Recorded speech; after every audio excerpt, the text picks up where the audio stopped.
And good morning.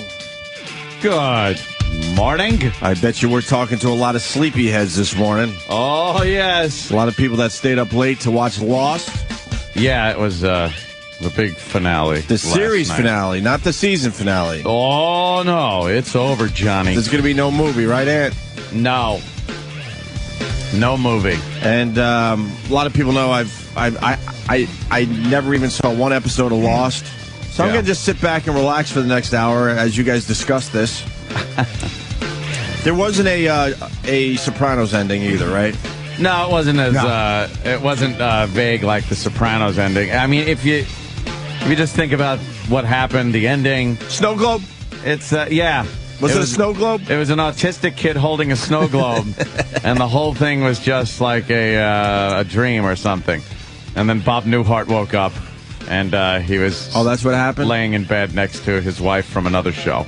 Oh, okay. Yeah. So we can move on with other things. It was great. How about those Mets? Mets looked good over the weekend. Yeah. Did they? Over your Yankees. Yeah. A-Rod with another swing and a miss to end the whole fucking game. Is he slumping? Runners on base. Well, is your A-Rod slumping? All the Yankees are kind of slumping. I mean, they're losing games. A lot of games? Yeah, more than they were losing at the beginning of the season, that's for shit sure. And against the Mets, stop it. Stop it. Fire everyone. You're fired. So, Lost, why don't you guys get into this? Because I've been listening to you guys talk about it this morning, and I just told you, it's like you guys are part of some weird cult, and I'm trying to get info on it, and I just can't because you guys are too damn good talking in vagary. You can't explain the final episode and the finale to people that haven't watched the show. Right. Because then it just does sound like very vague and very odd kind of a thing. You can't really, it's not like a reality show where you can go, oh, he picked this bitch to, be with. Yeah. Well, I could kind of host this. I mean, Jimmy, a big fan. You're a big fan. Travis is a big fan. Were you guys happy with the series finale? A lot of people, that was their number one question, asking, I think it was a good ending? And yes. Yes? I liked it. Uh-huh. I thought it was a good ending. A lot of people like things really wrapped up tidy. Well, because we have lives to live. Well, don't leave it to us to figure out. Wrap it up nice so I could go to work on Monday. It was wrapped up. It really was wrapped up. Yeah. But it does make you. I don't want to watch it and then step away and go, all right, well that's over. Like you sit here and if you're talking with somebody that had watched it, you really are kind of hashing things out, trying to think, what the fuck was that? And like this ending was kind of you're still left with what the fuck was the island? What was it? Christian said, this is the place you all made together so you can find one another. You're not leaving, you're moving on. This is the place you all made together. Yeah, but is it what? The fantasy sideways, Flash sideways is that the life they had made that to get them all together? Because that's where they figured out who each other was. Or is the island a place that was made to get them all together? Were they really on an island? What of the Dharma Initiative? Was that a real thing? Was that what? Now Travis is shaking his head. Yes. I think How do you know? I think they were all dead the entire time. I firmly believe that. You're so wrong. How am I wrong? Oh my God! Christian said you were on that island. Everything you did happened. Okay. Everything they did happened. When he says that this is the place that you guys created for yourselves, he's talking about that purgatory limbo Flash sideways. Okay. That's where they were to atone for, whatever they did to... So what were they all dead from then if they all needed to move on? They all died at different times. Different they didn't times necessarily from different die things. at the same time. Who knows how long Hurley and Ben stayed on that island? Yeah, that's true. He said, you were good number one, you were good number two. Like Ben and Hurley were on the island for a while. And, we don't know how long they were there. They finally dropped dead at some point. Like, they didn't all die at the same time. And now they're all moving on together. Right. So some of them had to kind of, hang out. Saeed died when Saeed died.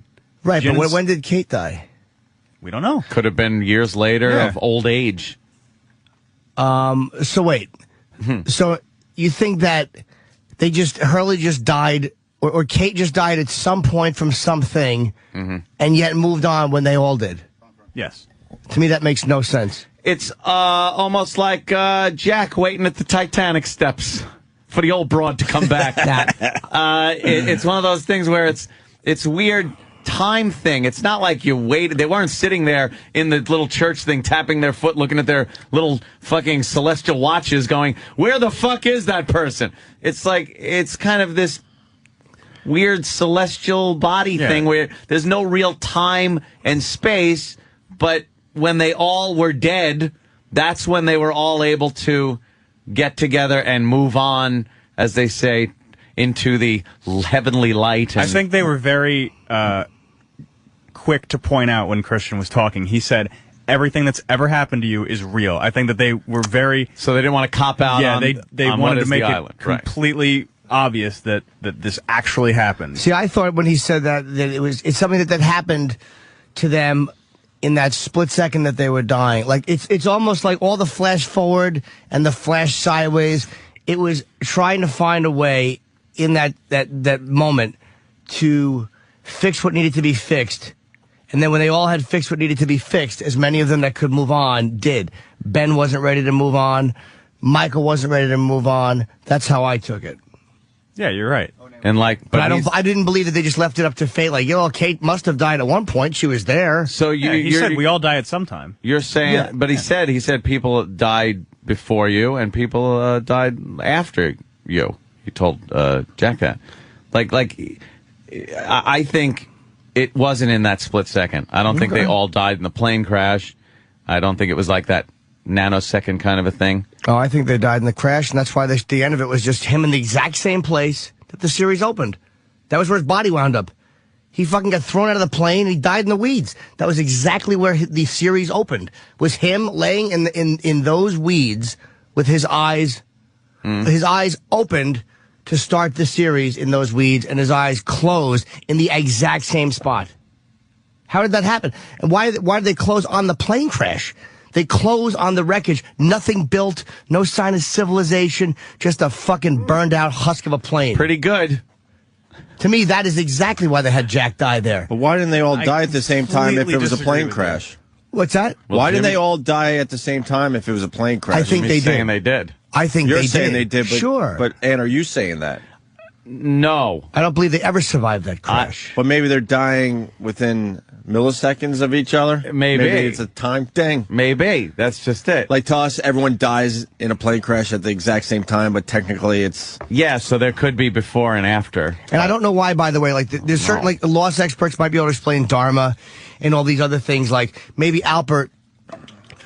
maybe the island is a place that you go to before you move on, like you call it Purgatory, call it what you want. And maybe Albert was there because he wasn't able to move on. He may not have been obviously in the plane crash, and other people that they met there may not have been in the plane crash. And there's parts of it I don't get. But they to me, were other people that were kind of just there in limbo, kind of. Right, and they were somehow. But to me, it was like watching flash sideways, fast forward. The flashbacks were telling you who these people were. Right. Yeah. And in a lot of ways, how they wound up, what their lives were. But the others, to me, the fucking flash forward and the flash sideways were them punching their way out of a bag immediately. Like, do this, doing all of these things to try to fix what was wrong before they could move on. Then they were able to let go, either by getting what they thought they wanted or whatever it was, again, that I'm not able to explain. Otherwise, so you think that they all died? Immediately. I don't understand why else to me, and I always thought that, because I could, and it confirmed it for me at the end when they had him lay in the exact same spot the series opened. His body got thrown. That's where he died. So you're thinking that happened like... I completely disagree. Why? What? I don't understand. He was stabbed by the man in black, and he fell and he died there. That was a full circle moment that the series opens with him opening his eyes, and the series closes. But why in the exact same spot? That's just how it happened. I don't buy that. That's a story that comes full circle. And what if that stab wound was just a piece of wreckage that went into him and that killed him? Or the wound didn't matter. Maybe the wound didn't matter. Him because he was wearing a suit in the opening and he was wearing a different thing. It didn't matter. Yeah, it was because two separate things happened. I don't think they would have had him die in that exact same spot. I think you're reading way too much into it, actually. Not really. They all just died in a plane crash. I can't figure out if they did or not. To tell you the truth, I don't know. Like, Jimmy is making sense with his point on it, but I also think, like, some of them went on to kind of live life and died. Jack saw the Ajira 316 plane flying away. Kate and Sawyer and Claire, they all left. They all left the island. He saw them flying away. That was the last scene. And I think they all went on and they lived their lives. And then when they all died, then they all left together. But why would they all leave together? Doesn't make any sense. A bunch of people survive a plane crash on some weird island, and then they escape off on a plane. It doesn't make any sense to me. But it's a mystery show. I know, but I mean, even I understand that. But in the context of a mystery show, I don't know. I don't get that at all. I don't know. There's things that we are supposed to be debating, right now. Yeah, I don't understand. I don't think that I saw the plane leave and all that, but I don't think that I don't think they would have had him die in the exact same spot. I thought there were going to be answers. There were a lot, but maybe you guys will find out more next week. Oh, that's right. It's over. No, I'll watch it again, and maybe pick up on some stuff, just to kind of get the whole gist, or to see if I could pick up on something. I'm so glad I never watched this crappy The battle show. of good and evil, it was like, which way do they go? How do they, all these temptations and working out this final thing before they move on. That's all this Man in Black and Smoke Monster. It was all this very final basic thing. good and evil kind of thing. Did you guys learn what the Smoke Monster was, at least? Yeah, they explained all that stuff. Yeah, they explained all that. But, there is a basic good and evil thing, and that's why, like, Ben couldn't go on. He still had some evilness to deal with. Yeah. The other people that had done bad things kind of atoned for their shit. Well, worked it out and came to peace with themselves. Good people, or Kate and Claire, they all had things that they had to come to peace with. So to me, they all came to peace with that and then moved on together. But it all happened that fucking. It was like somebody walked in and shot us all in this room. We would all be dead instantly. But in that, however you want to break down a second before we died, we'd look at some fat producer with a gun. Yes, in a white polar bear outfit. Well, you guys want phone calls? Oh, yeah, I'm very interested to hear. Yeah? Yes, they're lit. All right, let's go with Coke Logic. Why not? Let's go with the Coke Man. Coke Logic, what's up, buddy? Good evening. Hello. I loved Lost last night. Yeah, me too. Fantastic episode. Yeah. I will say, Jimmy, totally wrong. They didn't die in the plane crash, in the original plane crash. No? The whole sideways thing is like everything went in a straight timeline. Like there was no split at the Jughead. That was whatever happened. They caused the same thing that crashed their plane, which was making the Swan hatch and all that stuff. Everything was linear. Then eventually, people died before Jack and people died after Jack. And that was kind of the, once the spirits all were dead, time is kind of like, it's relative, so it was all in a moment. So their spirits, whatever that fucking energy is out there, wanted to reconnect. So they created this alternate timeline where they could be awakened. When they had deja vu moments, it would jog their memory and they'd remember their old lives. And then they moved on from there. It was kind of like the alternate reality was a meeting place. It was like a lobby on an Xbox Live chat thing or something, I understand that. But why were they having lives then in this alternate place? Meaning, like, they have this linear thing, and then in the Flash Sideways, they have this whole other thing. Why does Jack have a son there? Because in this timeline, there was no island, there was no Jacob. Jacob never brought Richard to the island. There's a whole chain of events that never happened. So with the butterfly effect, different things happened. Right. Jack had a son because he didn't fucking pull out one time. Right, and he had married Juliet. Yeah. And didn't that set you off? She had a different last name in this timeline. Like they have introduce a husband character that we don't even see. It's kind of gay. Who did? Juliet. She was, instead of Juliet Burke, she was Juliet Carlson or something. It's like, why fucking have her remarry? It had nothing to do with nothing, but... Yeah, I fucking loved it, fucking enjoyed it. I don't necessarily agree with you, but I thought it was, I did think it was very good. It was much better than I thought it was going to be. Either way, whatever happens with whether I'm right or wrong, I still loved it. It was still great. I'm really surprised at how positive the reviews are, like online, like immediately. I thought everyone was really going to have a problem with it because in the 2.5 hours, there weren't a ton of, like, real huge, answers. And I know that everybody just wanted answer. I think they were limited to a certain degree by the amount of actors they could get. There was certain problems they had, like the Michael Walt problem, because which I thought they made a mistake. They should have put Michael in the church at the end with some little black kid that looked like they could have. A lot of people were saying that since it was heaven, there were no black people. I said that to my girlfriend. Right after she said to me, who do you think has the biggest cock on Lost? Because she did say that. Because a lot of people noticed that the black characters were not there in the church. Yeah, I really thought they should have had Michael there. Well, Michael was an evil fuck that did some bad things, and maybe he had to spend some more time Anna Lucia, atoning. Hurley said she's not ready yet. Anna Lucia wasn't there. Yeah, she did some nasty shit, too. Again, I still don't think that meant that whole life happened. I find it much easier to take that it was that fast. Much easier for me. I don't know. I really just don't fucking know. Because, I forgot what I was going to say. Let's go to Brad. It's so hard to, wrap your mind around some of this shit. Let's go to Brad in Atlanta. Brad. Hey, boys. Hey, Brad. Hi, Brad. I thought it was an awesome episode, but I was just wondering, I know you guys have all been on sets before. Anthony, did you notice the camera tripod cases everywhere? No. Where were they? Oh, they were on the dock when the sub blew up. There was one floating. I mean, I don't know if it was laziness or just the camera department being like, us too. I didn't notice, honestly. I didn't notice that. There's a tripod theory.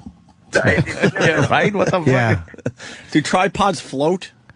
By the way, this is why the newspapers are just shit. Like the Post talks about it. The Daily News, I guess, wrapped up shop early and has nothing. Unless I'm missing something. No, I went through the whole thing. They have nothing on Lost, and then they'll have something tomorrow. It's like you dummies. They had to go to bed early. They were sleepy heads. That's the earliest edition. I know that, but that's why newspapers. There is a Daily News. There's a review online that I've already read. Exactly, online. Yeah. Fucking all of it's gonna be online. Only old people buy newspapers. It really is what Travis is trying to tell you. Where do you guys want to go with it? I'll just call her. All right, let's go to Diane in Connecticut. Diane. Hey guys, how's it going? Hi, I loved Diane. the episode last night. I viewed the plane crash as more like a symbolic, like these people had already died, and the plane crash was kind of what took them to Purgatory or whatever. And then the island was them having to redeem themselves. I don't think they knew each other before they got to the island. I think they were just a random bunch of people that had all died, and when the plane was filled up, it dropped them off, and that was their redemption. They had to prove themselves. And I think the Flash Sideways were kind of like, okay, now that you know these people, if you had known them before, this is what your life would have been like. Yeah. Somebody here is saying when the alternate timeline was made, when Jacob touched everybody when they were throughout their lives.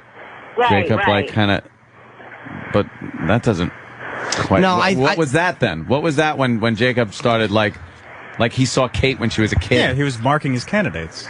Well, I think that he was a symbolic god, and it was showing how he was trying to show them, like, listen, be good now because then you won't be stuck in purgatory. Well, he was also keeping them from being killed by touching them because none of them died. But I really think that the Flash Sideways was their way of, I think resolving in that moment of death what they thought they wanted, in a way getting what they thought they wanted. And they wound up, I believe, in the same place. Oh. I think you're completely right in that respect. I disagree with you with the plane crashing, but yeah, the Flash Sideways is something that they created to, get what they thought they wanted. Hurley wanted to be positive and do all this stuff. Mm-hmm. I'm trying to go through the other ones, what this one wanted, what that one wanted. And they all, I guess, in a way, got what they wanted, but still kind of wound up in the same place. And the Flash Sideways kind of showed, the best of their characters. Like, it was the life when they were the best person they were. Right, yeah. Like, the God or whatever he was, Jacob, showing him, like, this is how good you can be. Like, just be this person in the flash sideways and you're going to move on. So it was, I saw it as, like, the flash sideways was, like, the best part of them. I'm trying to think. No, because Saeed was still shitty in the flash sideways, but he thought he wanted Nadia to be safe. He wanted Nadia to be safe, and she was safe, but by being safe, he couldn't have her. Right. But he was still shitty. Flash forwards, they were kind of all like their worst. You know what I mean? Like Jack was like hooked on drugs, and like, so the flash forwards were very different, where they were the worst people, and then the flash sideways, they were the best people. That's just the way I saw it. All right, maybe that's the interpretation of it, but it's I still think it happened in a very short period of time. Yes, I think it was like instantly, like they died, they went to wherever they went to, they redeemed themselves, and then they moved, those who moved on.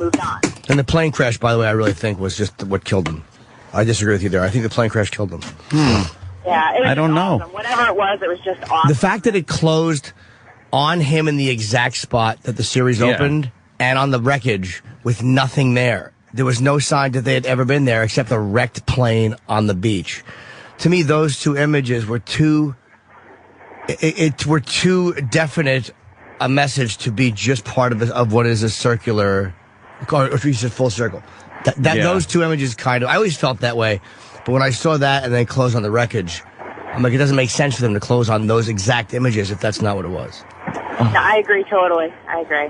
Then what about the people that... guys. Thank you. All right. What about the people that weren't on the plane that were there? Like, what about, Dharma people and stuff like that? Yeah. I don't know exactly. People that came on the boat, people that came at you, like where were they? The way I interpreted Interpreted? Exactly. Sounds like one of those black prison scholars. We were all up till interpreted. It was a long night. The absolute final scenes with just the plane crash, the wreckage. Yeah. I just saw that as them showing just a scene from what happened in the beginning of the series. I didn't view that the same way that you did. Okay. As the ending of I just saw that as like, this wreckage is still here on this island, because it is. It's still sitting there. I looked at it like this is all it ever was.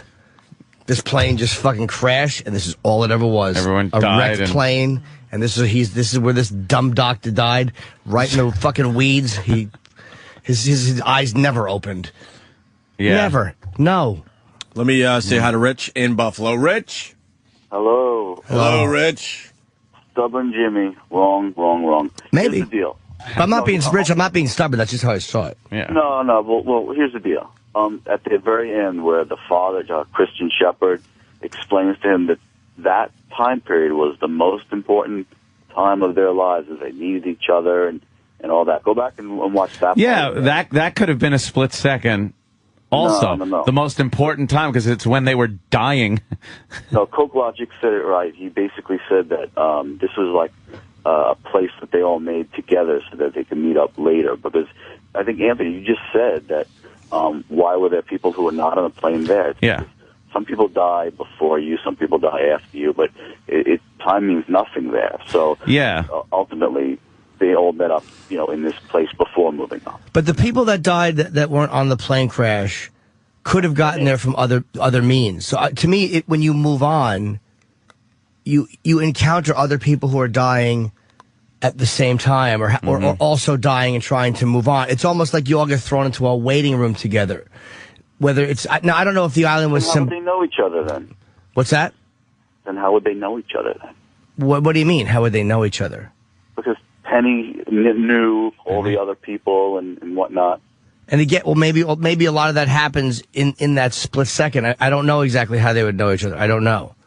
But you're not explaining it any better to me. If they died in the plane crash, why, when they're in the church, then is everyone so happy to see all of these people that, because if they all died on the plane crash, they have no memories of each other? Because I think that all of their relationship or their memories happens in that moment of dying together. And I think that they're all these people who went through this thing in again, what was a split second for us, but for them, it is very linear and did happen. you did have all these moments and They these. didn't know each other in that split second. In a human split second, Yeah. but in a spiritual split second, all of that shit could have happened. Yeah, everything from the plane crash to the very ending could have happened in a human split second, but could have been this big, long epic, which it was, 6-year series that spiritually can seem like it took years. Yeah.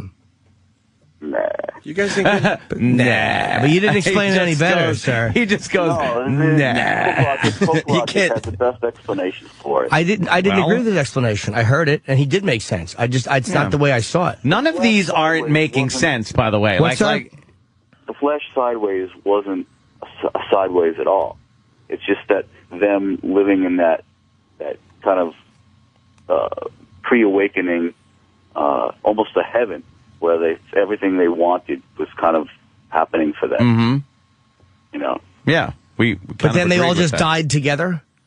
They ultimately, when they were all ready to move on, they had this place where they could be awakened, and Desmond was the key to that. But so none of them had any family. None of them had any family other than Jack and his dad. None of them had anybody that they wanted to see there, except for the one person they had been with coincidentally all this time. That was the most important time in people in their lives. So, well, to me, when you're fighting to move on spiritually, that's a pretty important time. Well, if you go down the list of characters, yeah, Kate didn't have anyone. No. Sawyer didn't have anyone. Hurley, but his mother. Well, I just didn't make sense. To me, I still think they all died together. I've heard no explanation, and Coke made some good sense. No explanation that says that they did not all die together. Well, I was really mad at Walt. There was no issue. There was no resolution of Walt or anything. That was poorly done because, again, sometimes you have to get somebody. If they had to get just a young black actor who kind of resembled him, at least it would have wrapped up the story for us. Even if we knew it was a different actor, at least we would have known, okay, that's what happened to Walt and his father. That was kind of annoying that they didn't let those two move on. It was like, come on. It's like you can't get, especially in that spiritual vibe there, you can't just get a small kid like that. That was kind of dumb. All right, Jimmy, you're being asked here, then why was Penny in the church there? She wasn't on the plane or anything. I don't know. Like, if that happened and they all died in the plane crash and stuff, why the fuck was Penny there? Desmond wasn't on the plane either? Penny? Yeah, Desmond wasn't on the plane either. Were they really not on the plane, though? Because Desmond said, I was sitting next to you on the plane. I was sitting next to you on the plane. He said to him, they showed him talking to Jack on the plane. There might have been a thing where they really were all on that plane, and they took on these different roles when they hit. Again, I don't know. I'm not saying I can explain it all, but to me, it's not that crazy that they were all on the plane, because to be this completely it doesn't make logical sense. Logically, they didn't show Mr. Echo at the end. There's a lot of things they didn't tie up either, which I think they could have done a better job of if they had gotten these actors. It's one of those things you're just going to no one's wrong. I mean, somebody is. The writers had a vision. The guy, you know who would be able to tell you is the two creators. Yeah, I guess or so. JJ. They would say, no, Jim, you're wrong. They really did do this. We're traveling. They would be able to say this is what our intention was, at least. But obviously they didn't want that conveyed because they wanted people to kind of just mull it over and have these discussions. And I love it. To Jim, it's completely obvious. And to me, it's completely obvious. Yeah, exactly. You know? So you get the two people with different ideas. But I'm not so married to it, though, that I know for 100% fact I'm right. I just haven't heard any. I've heard good explanations, but none that have made me go, oh, my God, yeah. Again, the creators explained it. They might be able to say that one thing that makes you go, oh, fuck. Maybe other people, other people seem to have their own take on it. I thought it was great, though. Because I'm reading other people's stuff that just, it sounds just as good and just as reasonable. But I don't know. All right. You got someone that agrees with Jimmy. Jim is wrong for a few different reasons. Let me hear that guy. Lost is the gayest show on TV. Let's say hi to Joe in Pennsylvania. Joe. Hey, boys. Good morning. Hi, Joe. Good morning, Joe. Hey, Jimmy. I mostly agree. I think Coke logic is 100% right, and I kind of thought that before I heard his explanation. But and if you can tell me, according to your theory, what's going on at the end then when Jack sees that Ajira flight take off? How can you explain that underneath your theory? Because the way I look at it is he's still in that moment. Like, he is still living, like, he just got stabbed by a guy who looked like John Locke. He is still in that moment. He doesn't leave that moment until his eyes close. To me, you know what I mean? He's still in that whole, anything that happens there is still in that split second. I don't know exactly how to explain that flight leaving, but to me that explains it a lot easier than, they took off, landed, had a good life, met up eventually, and then to me that makes a lot more sense the way I'm looking at it. Yeah, you know what? That whole plane taking off thing was a little too far-fetched for it to be literal. Like, I don't see that plane turning around in the sand after sitting on a beach, and this guy just starts it up and takes this fucking pretty much wrecked plane off. I don't see it as literally they left on the fucking plane. No, I didn't either. It's some kind of figurative, symbolic thing that happened, but I can't fucking wrap my mind around it yet. No, like I don't. Said, after a few more viewings, maybe. I don't think that they literally left on that plane either. Yeah. See, I do. Well, one of the questions you do. Yeah, I do. Was, sorry. Go ahead. Your show. No, go ahead, Ben. One of the questions you guys had was like, well, when did Kate die? When did Sawyer die? I kind of thought they probably crashed 10 seconds after Jack saw that plane, because it's so ridiculous to think that thing was worthy of flying.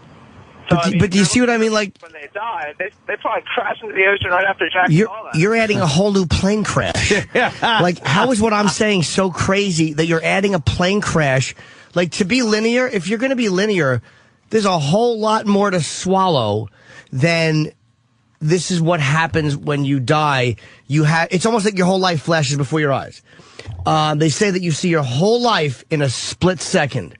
Well, again, in that same time frame where you're not really seeing you can't see every moment of your life in a second, but it probably feels like you can. That's what this is. But I don't believe that this dopey Lapidus, I don't believe that Miles was able to fix a fucking aircraft with duct tape, and then they were able to take off. You never saw that Mythbusters episode? As the island was cracking, and then the plane takes off out of dirt. It backs up out of palm trees and takes off out of dirt, and then they just die somewhere down the road of fucking cancer and a fucking prostate swelling. And then all of a sudden, these guys are all meeting them in a church, or they happen to be people, some who knew each other, some who didn't, who were thrown together in a moment of death, and their bond they helped each other get beyond this most important thing, which was the transition from life into death. Now, the people that were on the island already, what if they were experiencing some death experience somewhere else? But they're all brought together in this place to kind of make restitution and things possible. Like that. Maybe the island maybe the island itself isn't where the plane crashed. Maybe the island is the place that they see in that moment of death. Right. Maybe that's where they all go. They're all thrown on this island and go, all right, you did okay while you were alive.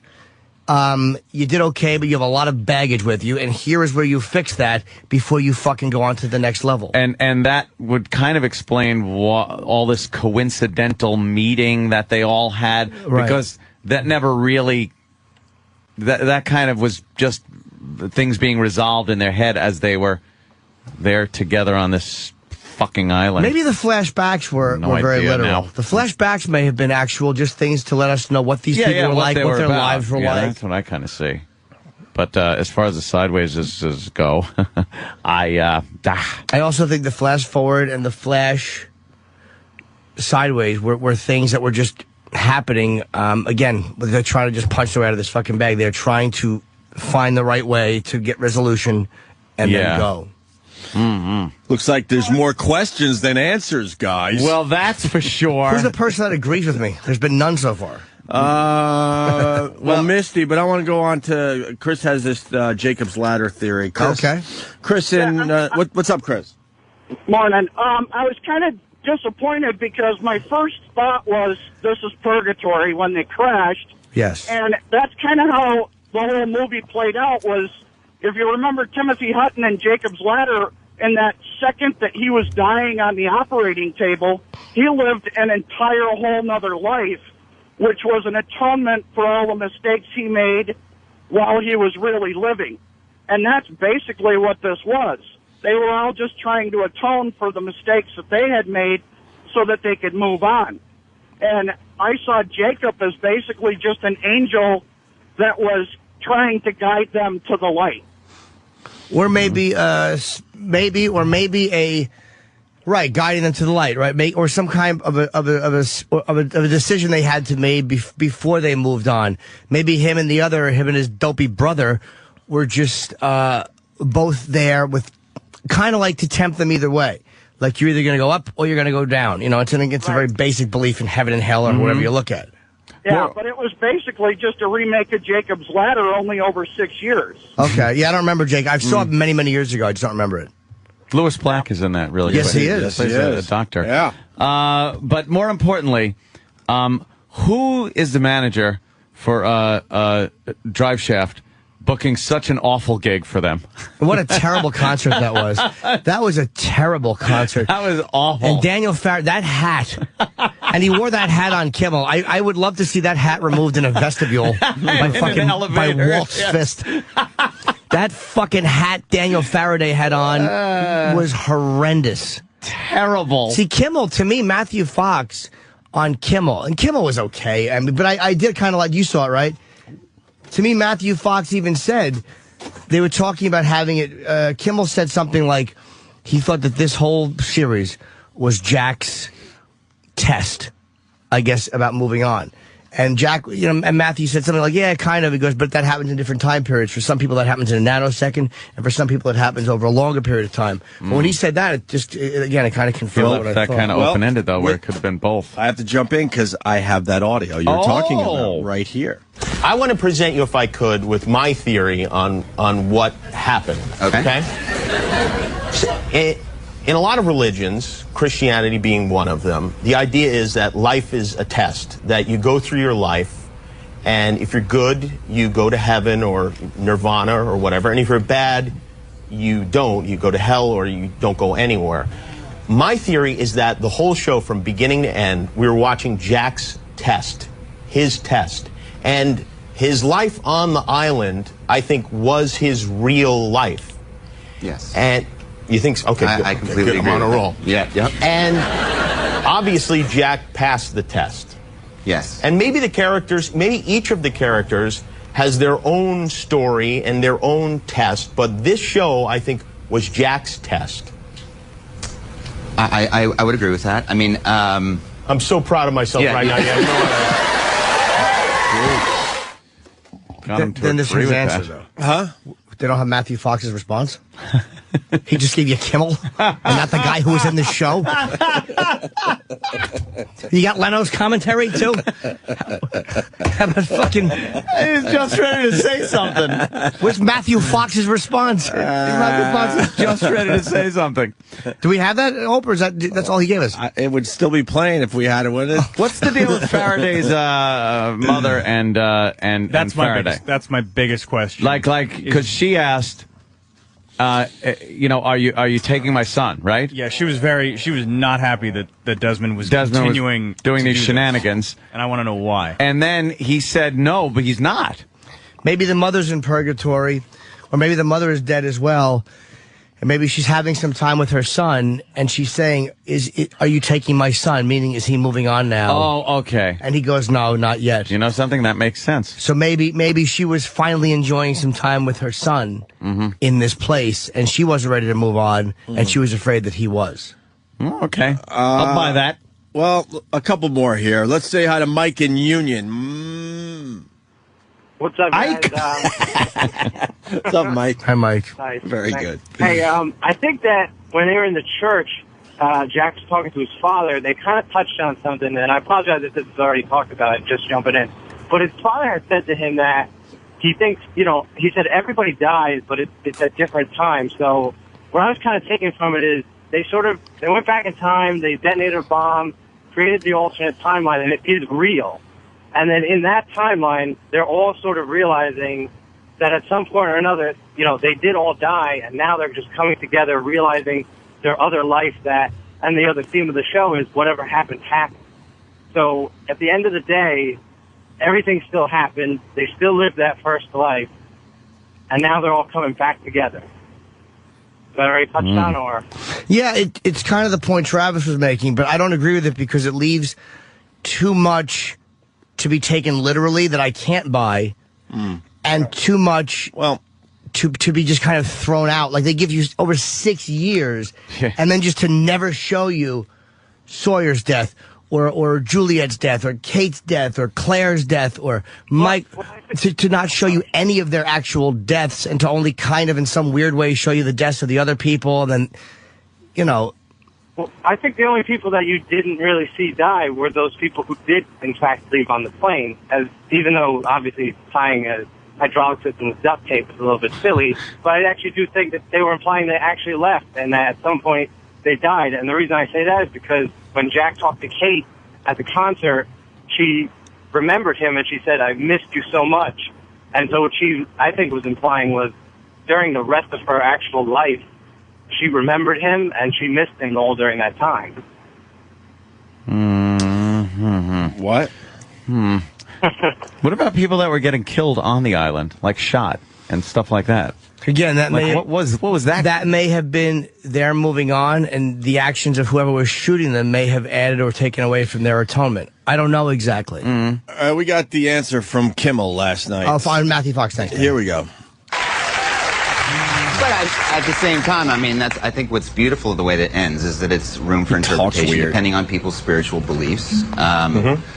You know, I think there are also religions that believe that when you die, you go to a place, and that place can last for a nanosecond or it can be an extended period of time, where you have to remember your own death and all of the people that were instrumental, that you loved the most and helped you the most and were the most important to you. You have to remember all of them, and in remembering them, lead up to the moment that you died before you can move on to whatever's next. I want to look at a clip from the first episode of this season. And that's all that he said. Yeah. But that, to me, does not say...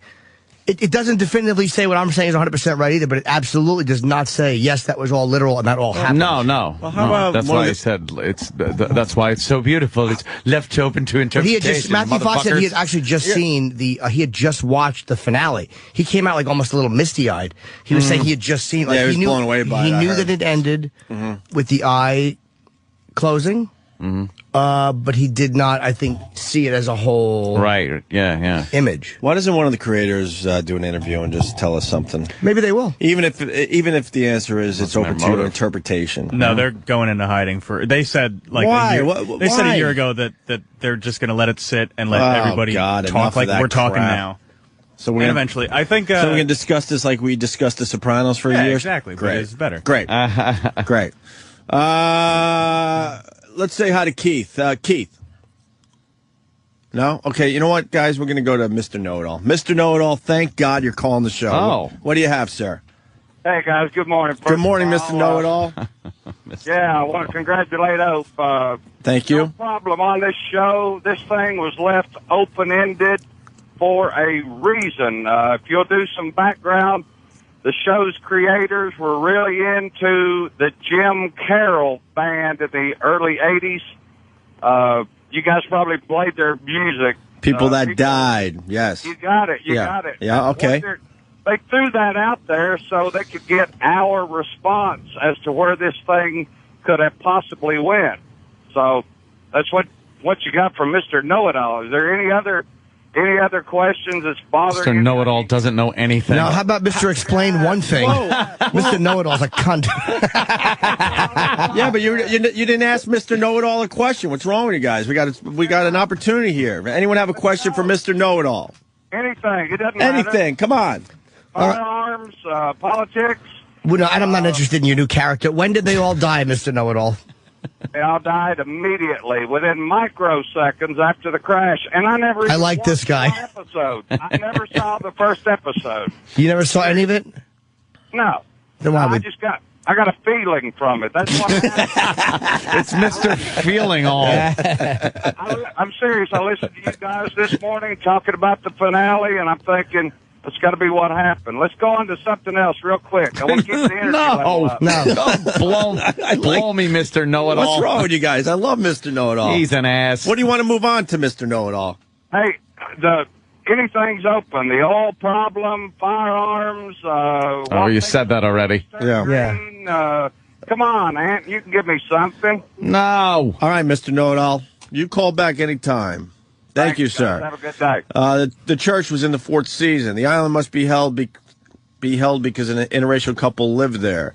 They were in hell the entire time. Another theory coming in. The island was finding something to live for, and Misty agrees with Jimmy. The island was finding what? Lost is like a 7-layer cake. Oh, I like this. Steve C. checking in. Steve C. Hello, boys. Hi, Steve C.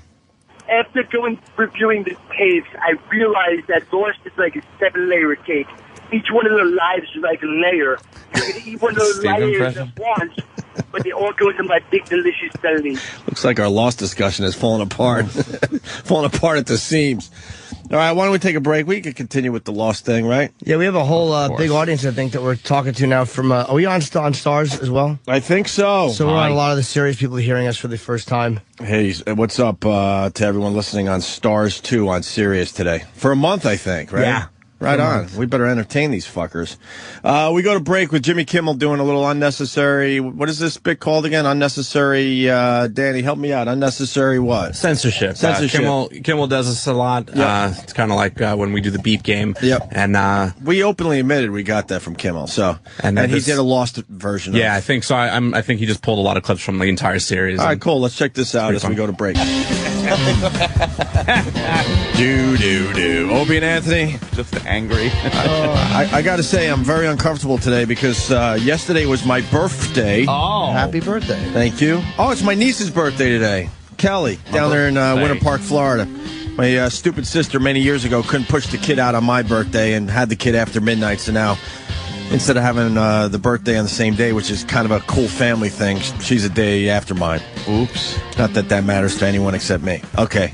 But I'm very uncomfortable because all I ate for my birthday yesterday was cheese and sugar. Uh-oh. And I ate so much cheese and sugar yesterday that my right ear is swollen. Why were you eating cheese and sugar? I had a bunch of people over. Well, this is how pathetic my life is. All of a sudden, all these people showed up for my birthday, right? I haven't had people show up for my birthday since I was 13 years old. Yeah. I'm like, this is so weird. Look at all these people celebrating my birthday today. This is so nice. Oh, yeah, I got a newborn in the house. So they came over for So you got baby. people coming up from Philly. You got people coming from Long Island. You got people coming down from Jersey. All for my birthday. They didn't give a shit. No, they were there for the kid, and then we blew out a fucking candle. I'm like, you guys didn't come for my birthday. Let's stop making believe you did. Oh, you want to see my young son. So you had birthday cake. Well, which was the sugar. Well, the point being, if you have people over, you got to have hors d'oeuvres and stuff. So it was a cheese. Hors d'oeuvres. It was a cheese platter. So I had a lot of cheese because we had blue cheese. We had some of that spicy freaking cheese. It needed the money. What is it? The Jack cheese? Anyone? Pepper Jack. Pepper Jack. Had some Pepper Jack cheese. That's good stuff. And some Swiss cheese. Lots of cheese, and then we ordered pizza, which is a lot of cheese. Cheesy. And then we moved on to Magnolia's bakery there. Oh, the that must have been cupcakes. fun. Magnolia. And the banana bread pudding. So all I had yesterday was cheese and sugar, and I'm so uncomfortable right now because I tend to eat a bit healthier than that. Well, it was your birthday. So I indulge, but So my you right just go for my right ear is kind of swollen. How does that happen? I think my body's saying, "Why did you eat so much cheese and sugar?" That would have been a fun Don't party do to go that. to. Living right across the street. Would have walked over, went to the party. Oh, jeez. My girl was inviting people. You came over Thursday and saw the kid. Right, but I would have come to the birthday party and celebrate a little bit. Hey, happy birthday. Had some cheese. Yeah, sure. A little cheese. We could all have an ear swell up. I don't know why we didn't have other stuff besides cheese and sugar. Sugar for the kids, sugar for the adults, and cheese Are there everywhere. kids there? Lots of kids. I wouldn't have Wow. It was a family thing. Yeah, I wouldn't have went. You wouldn't have No. went? You scared of kids? No, not at all. Yeah, I wouldn't have went. No, I wouldn't have went. I wouldn't have went. So if I run out of here, it's because I got to push some cheese and sugar out. I'm really uncomfortable. Let's go to John on Long Island. He's not liking the Lost discussion. Oh, John. John. Hey. Hey. Whoa. Good evening. Hi, What's John. up with your Hell is voice? that? Hey. Hey, congratulations, man. Hey, look, you guys sound like a bunch of fucking sewing circle fags. Yeah. Oh, yeah? Fucking lost shit. Yeah. I'm telling you, man. I'm gonna tell you something. Yeah. Okay? This lost shit, no one's gonna care. No one's gonna care in fucking a year. Okay? Sir, we just do a radio show for today. We don't do it for a year from now. In a year, if we're still like having this exact same discussion, then you can call up. Yeah, but I think John's talking for a lot of people out there. Not everyone watched Lost all these years. But I think everyone understands why you talk about a show of that magnitude. He's also just trying to have a little fun. That's all. Yeah. John's just kind of having a little fun. Yes, John. For today, okay? What? It's Dallas. It's not Flanding. Patrick Duffy had a dream. Ben Lyons said JR. It doesn't fucking matter. You know what? A plane crash. Everybody's in hell. It doesn't fucking matter. 2 seconds after you hang up, no one's going to remember your call. Oh, shit. That is a good point. How about that? How about that, John? Hey, Ant. Hey, Ant. Yeah. I love you, man, but you're that's fucking bullshit. It's a show that I kind of was invested in because we are humans that like entertainment. I love entertainment too. This is why I listen to this show. But I'm going to tell you something. I'm not going to say that it's a waste of airtime. But what I will say is it's fucking. I mean, it's a fucking TV show, dude. Yeah, and we're discussing it. Yes. What TV shows do you watch, sir? What's your favorite show right now on television? I like a lot of things. I like to watch a lot of things on DVD. Like what? Yeah, what's your show, though? What is your show Not on DVD. TV? What show you watching right now? Yeah, go ahead. I like to watch The Always Sunny. I like to watch The Always Sunny. I like to watch The Simpsons. But what year is this? We got some weird people calling. Are these the people that usually listen to Stars too? It must be. Must be. Well, I like watching Biggest Loser, and the season finale is Tuesday. Oh, Jesus. And we're going to have a ending to this show. We're going to have an ending to this series. We're going to find out. We're going to find out who lost the most weight and is deemed the biggest loser. There's going to be no questions after the final episode. I would rather toil over a kind of interpretive ending. Well, do you think? Than watch those fucking reality shows where fatties are paraded on scales or some bitch has to suck a rich guy's dick to fucking get. Oh wait, that's my house. Wait a minute. Or like I can't fathom watching those fucking shows. Speaking of those fucking shows, did you take a peek at Celebrity Apprentice during the commercial break? No! I heard there were a lot of commercials during Lost. You had a chance to, slide over there and see what was going on. Fucking moving. You got to see our pal Brett Michaels walking very, very slowly and just depressing the hell out of everybody. Yeah, his fucking brain was swimming in his own blood. We got. Of course, he was feeling a little under the weather. We got a couple clips from Celebrity Apprentice because Brett's back. He explains to everybody on live TV what happened to him. There's people crying. Donald Trump's telling this one not to cry. I'd be like, "Hey, Donald, thanks for the fucking diagnosis there when I was laying in the hospital." Yep, exactly. And also, by the way, if the guys could pull the tape, I told Brett Michaels 6 months ago, I said, congratulations on winning Celebrity Apprentice. I knew. Oh, great. Why didn't you tell him he was going to have a brain hemorrhage? I knew that, too, but I didn't want to bum him out. You didn't want to bum him out? I didn't want to bum him out. Nice one there, Kreskin. You could have fucking I didn't want to let the guy in on a little secret. I figured there was, nothing that he could do. It was oh, my God. Happen. Look, this from Dwindle 1. Opie is Jacob. Thank you. Wow. It's about time you guys noticed that. I do see. Damn, you knew. I do see some very strange things. You knew. I knew the whole time. Here's Donald welcoming Brett Michaels back. All right. Holly, that's so beautiful. You're crying. Well, I mean, who in America isn't? Holly, but I never cried about my opponent. Holly, it's so beautiful. You were crying. He really steps up the emotion, doesn't he? Yeah. With his fucking anal opening mouth. Well, let's talk about this for a second, Ed. That's very good. See, Donald Trump, what makes Donald Trump cry? Because before you answer... Losing a lot of money. Brett Michaels hair walks out on the stage, and it's obvious he's still recovering. He can't move that well from his waist down. He's kind of shuffling across the stage. So this Holly Pete, I think her name is, right? Holly Robinson Pete. She's crying. She's the other finalist in Celebrity Apprentice. 21 Jump Street. Yeah, you got the crowd crying, and you got viewers at home crying, and Donald Trump's surprised. What? You're crying. Why are you crying? What makes this idiot cry? Probably alimony payments. Wind. Wind. I mean, who in America isn't? But I've never cried about my opponent. I mean, what are we doing here? Come on, Holly? Mr. Trump. My 5-year-old son woke up this morning and said, Mom, I love you, but I'm kind of pulling for bread. How do you beat that? Well, you know what? You have been amazing, and it's going to be very close, and I really still have not made a decision. But I will say this. I love the He's guy. been through a lot. Let's talk to him. I love the guy. Thank you. See, he's like a robot, I think, this Donald Trump. Oh, let's talk to the guy. He's got no charisma. No, you got Bret Michaels. It's a big story in America. Yeah. And it's pulling at a lot of people's heartstrings, and he's like just a robot up there. Ugh. So he talks to Bret Michaels. So you almost didn't make it. I spoke with your doctors. So, that's great, Donald. You almost didn't make it. So you almost didn't make it. It's not a business deal. Right. It's a fucking the guy's human being. life. Jesus Christ.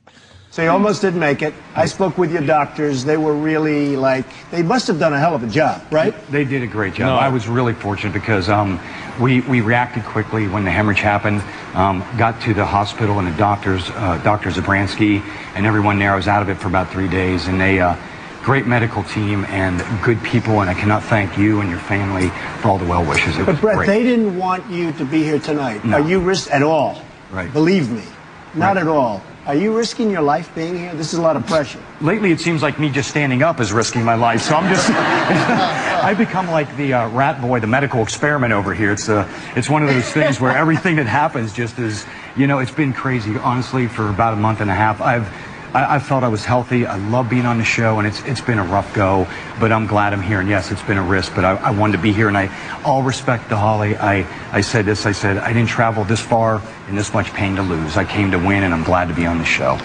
With Holly, all due respect. what was your reaction? Wow, great timing, Donald. Great timing. Holly, what was your reaction? Right in the middle of a standing ovation. Obviously, that was going to get a reaction from everybody. Stupid Donald Trump doesn't know how to do stupid TV. Who's he kidding? He knows how to do stupid TV. He doesn't know how to do TV. His run's just about over with this Apprentice show. Yeah. And a little observation. I think it's official that Bret Michaels is wearing some kind of wig. Didn't he have brain surgery? And he's got the flowing locks and everything? Oh, wait a minute. Wouldn't they shave his head? Shave part of it? Yeah. Something? Oh, jeez. Was he wearing the bandana? Or the hat? That's his look, man. The hat. If he was going to die, he said he wanted to go out rocking. A Faraday's hat on. Huh? Should have had Faraday's hat. Fucking... You liked it, Jimmy? Fedora he had on. Fucking Oswald should have removed it for him. It was terrible, and he wore it on Kimmel, too. It was like, stop trying to have a style.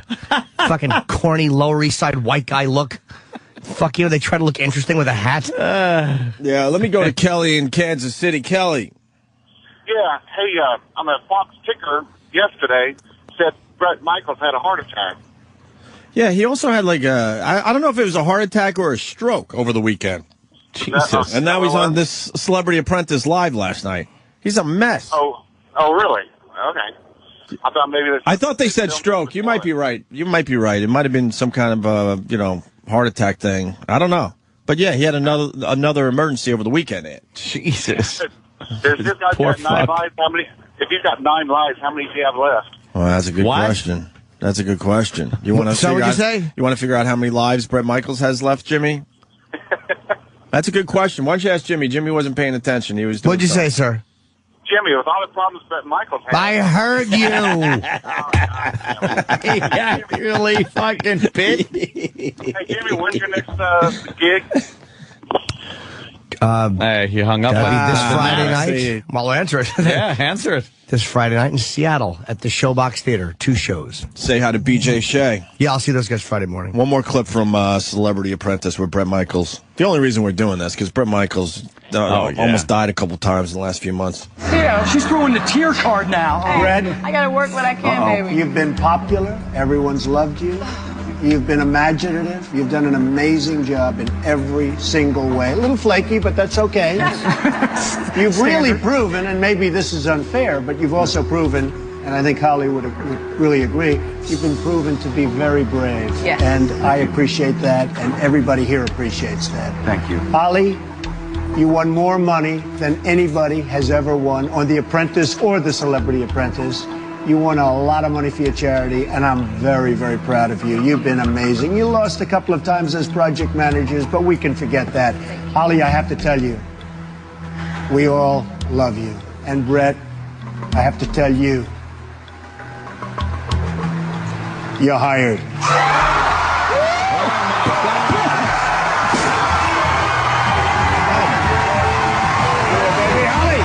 Hired for what?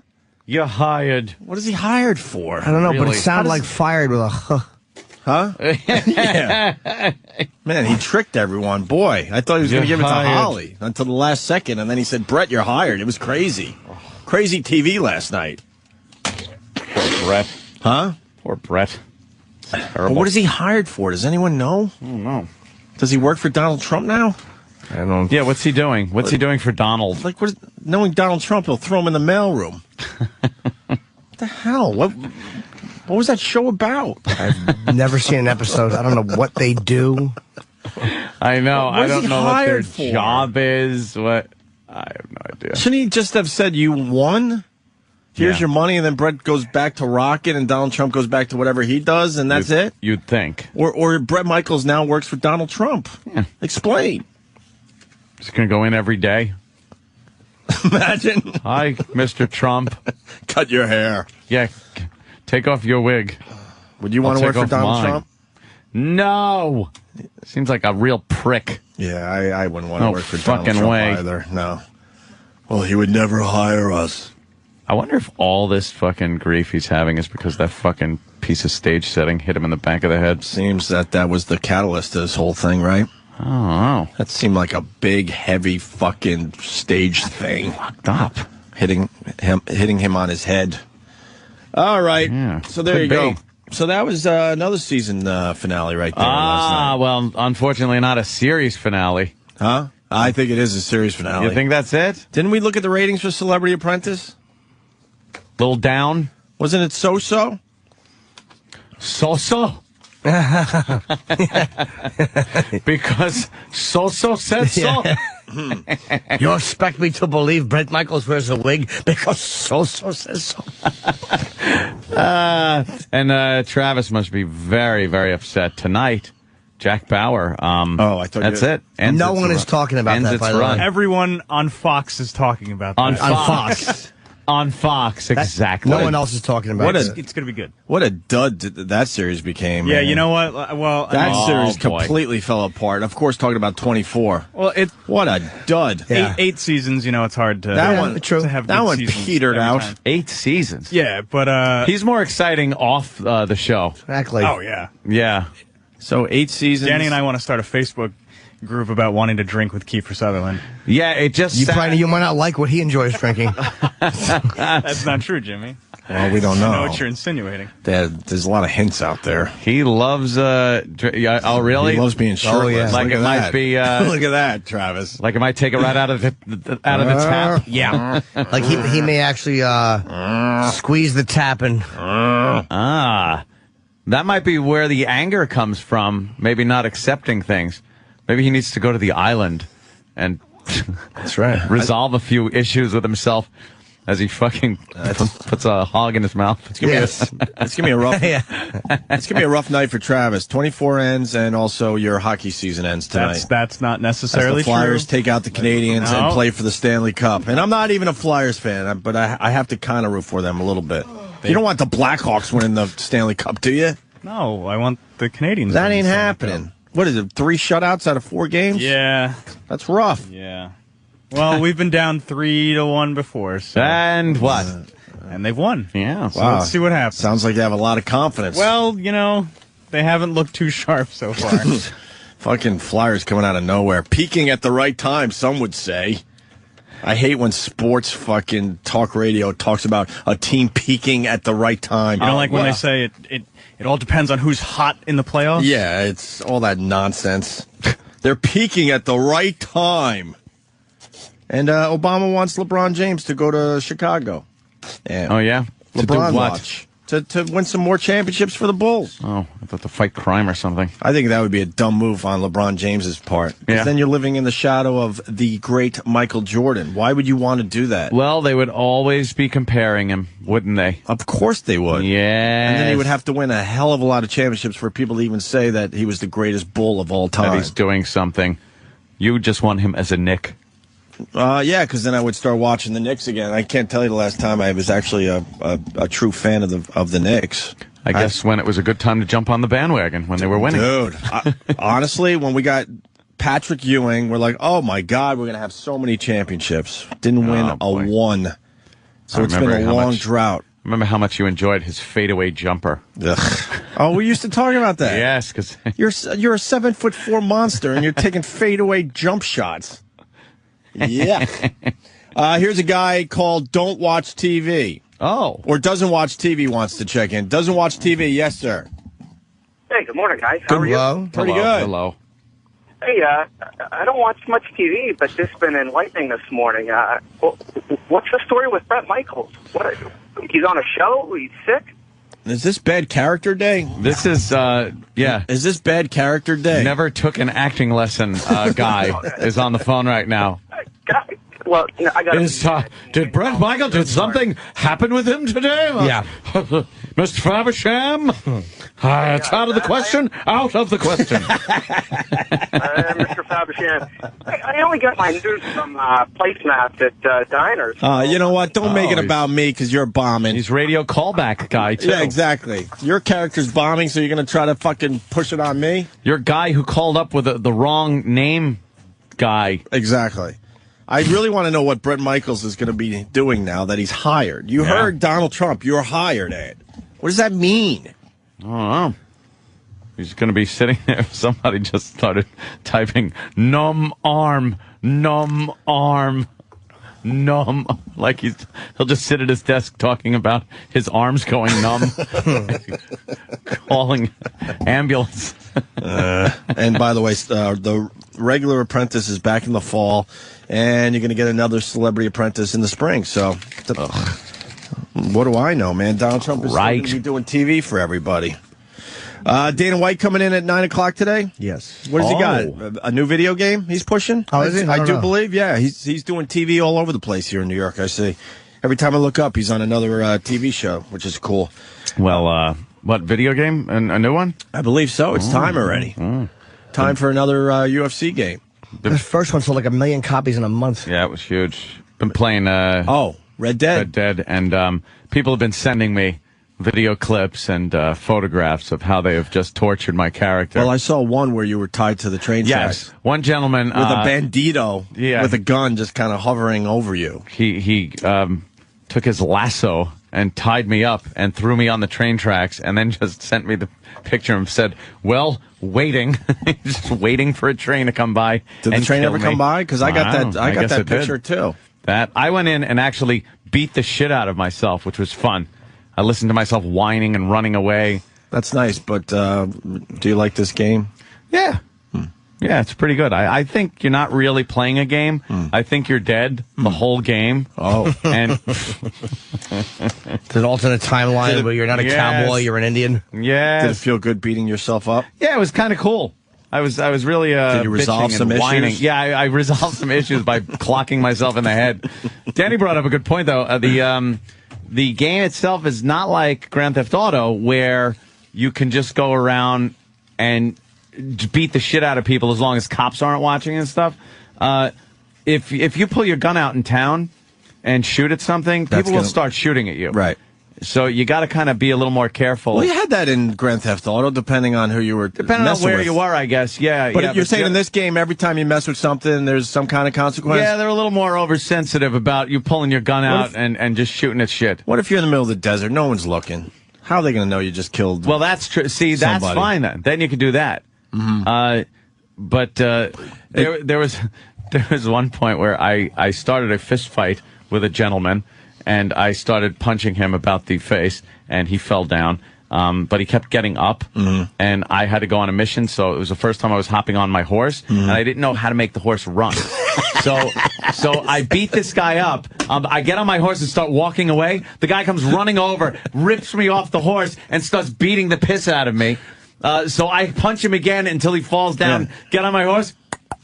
And then when I went to punch him, I accidentally hit another guy. Yeah. So now I got two guys beating on me and trying to get on my horse. You know what you're explaining? Those dreams where you need to run, but you can't run. I couldn't fucking run. You know what I mean? I couldn't get out of there. You're on the horse. All you have to do is gallop, and you're out of the fucking danger. And it just takes forever. And now you got two guys fucking pulling at your legs, and all you want to do is get the fuck out of there. I had no idea that I had to tap A there to get the horse going. That's great. And then my shooting prowess, not very good in this game. Are you doing... Oh, you have to do the game console. You're getting more comfortable with the game console finally, right? I wish it was a mouse and keyboard, but the game console, yeah. Is that easier than a console, really? Mouse and keyboard? Mouse and keyboard is the shit. If a console controller was easier, you'd plug them into your computer to run your fucking mouse.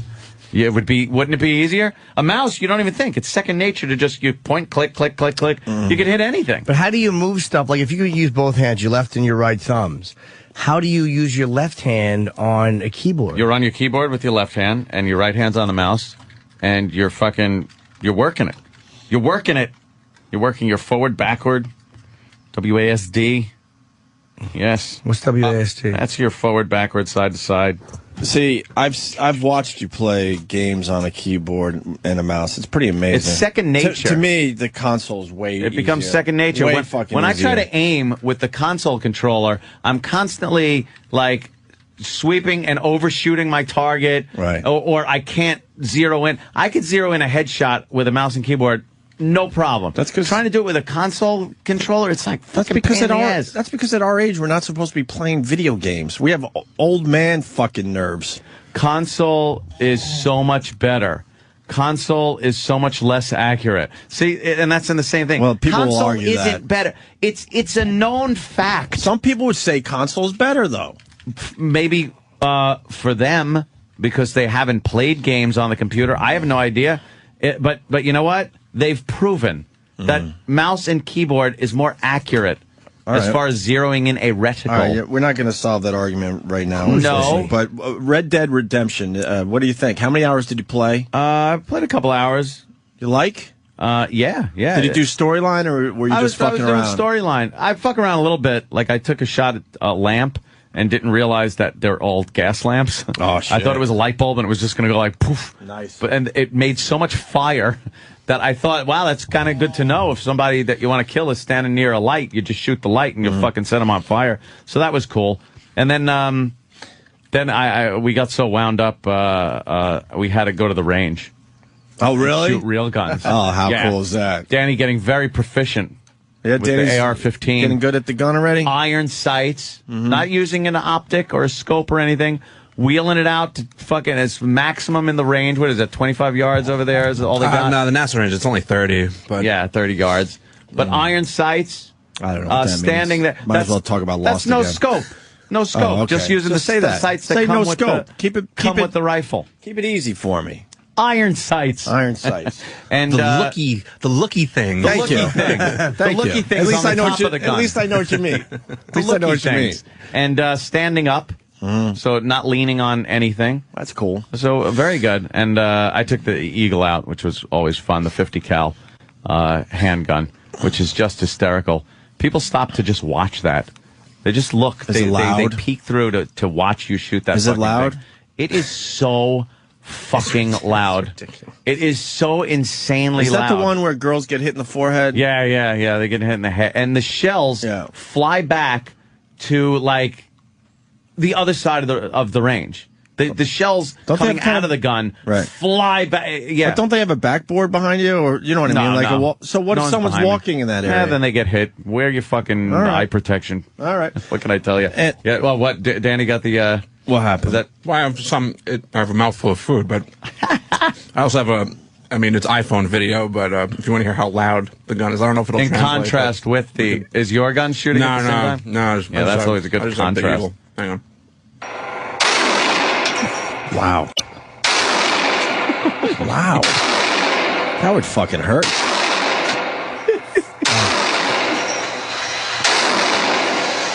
I mean, I don't think the audio needs to be like crystal clear to understand that that's a mighty powerful weapon. Is that your gun? It was no, that's the Desert Oh, it is the Eagle. Desert Eagle. Okay. Yeah, and we had good targets this time, like people targets.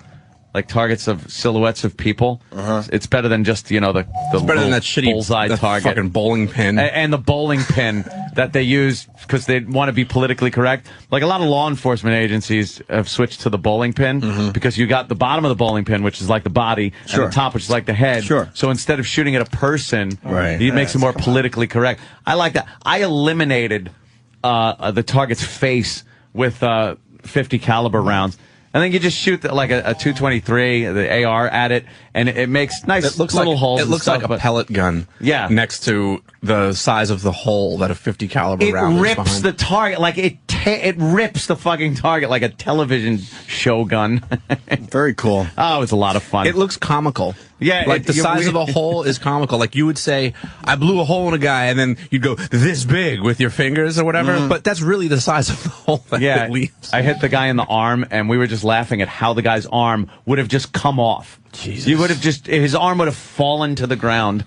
Like any shot with that is a lethal shot. You can hit someone in the hand and they will die. When are you going to shoot people for real? Soon? I don't know. I'm waiting for the big, one of the big wars. You're waiting for the big reveal? I don't know. We'll see if Arizona wants to start the Civil War or if, I don't know, maybe some white supremacist groups or maybe black separatist movements or, just whatever. We'll see who starts the war, but or zombie invasion. I'm always up for a zombie invasion too, and then I'm there. I'm ready. Speaking of Red Dead Redemption, so people were screen capping you as they were putting you on the train tracks and stuff.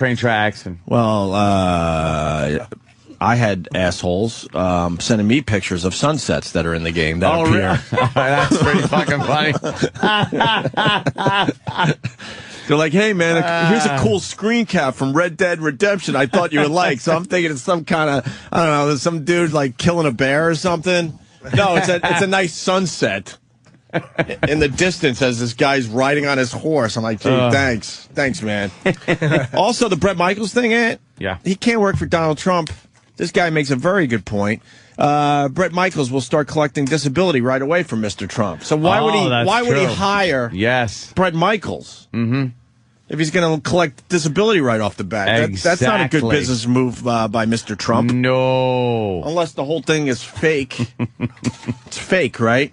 Yeah, it's all fake. In the end, all that reality show crap is fake. It's not reality. There hasn't been a reality show in years since probably the first Real World. Just the first season. Like the first Survivor. First few Survivors were really cool. They knew that. I kind of like the first few doing. Survivors. I mean, no, you could like them and stuff, but as far as them being reality, when you drop cameras in front of people, they're gonna fucking start doing stupid stuff that they wouldn't do. My favorite reality show of all time, and they only were able to do it once, was the Joe Schmo. Joe Schmo was pretty my funny. favorite reality show of all time. It was basically the Real World, but everyone was in on it except for one guy. Yeah. It was the greatest show that was a ever. good one. They fucked him over real good. If you've never seen Joe Schmo, do yourself a favor and get the DVD to get the series. And then they tried to make a second season, but everyone knew the gag was over. The gag was over, and they were goofing on reality shows in general throughout the whole show. It was amazing how good that one was. I tried to play Red Dead Redemption over the weekend, and my PS3's shot. Oh no! Some kind of wire in the back thing that my audio video guy kind of put together for me. I don't know. It's busted. I was so depressed. Oh shit! So you gotta go out and get a new one. No, it's not the PS3 though. It's like the cord going into it. Like he did something so it could play in my system and all that. So he made a thing. Yeah, he made a thing. He made a thing, and his thing is now fucked up. So I couldn't play. We'll call him and get a new thing. Well, he fucking better come over and fix that thing because I got Tiger Woods coming soon. I ordered. He's coming over? Well, no, the game. You know. He probably wants to borrow money. That fucking 700. Elon won $750. Oh, I told you. I told you now. See, I was right, then Jimmy was right, now I'm right again. Oh, yeah?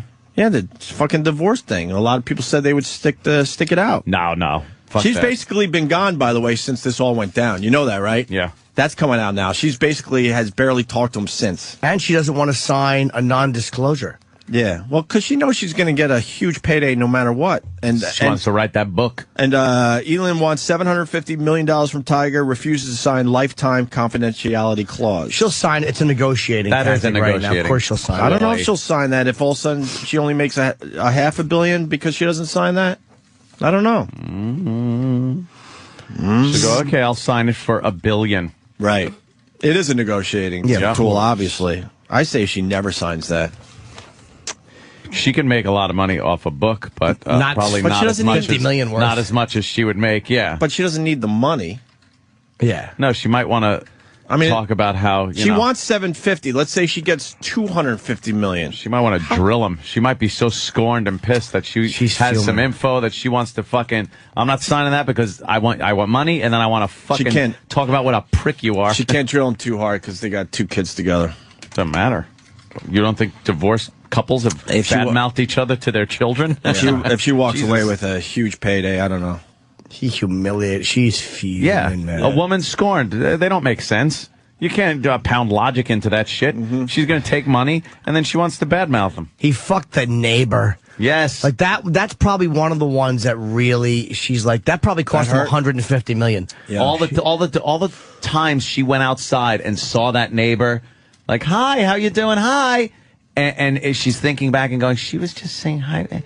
She was fucking my husband. I'll bet you that they had talked about the neighbor and fought about her, and Tiger's like, no, I don't think she's like, why were you looking at her? I wasn't looking at her. Why are you paranoid? God, what are you talking about? Ugh. Exactly. I like your veg. And Tiger was seen on a golf course with a lookalike.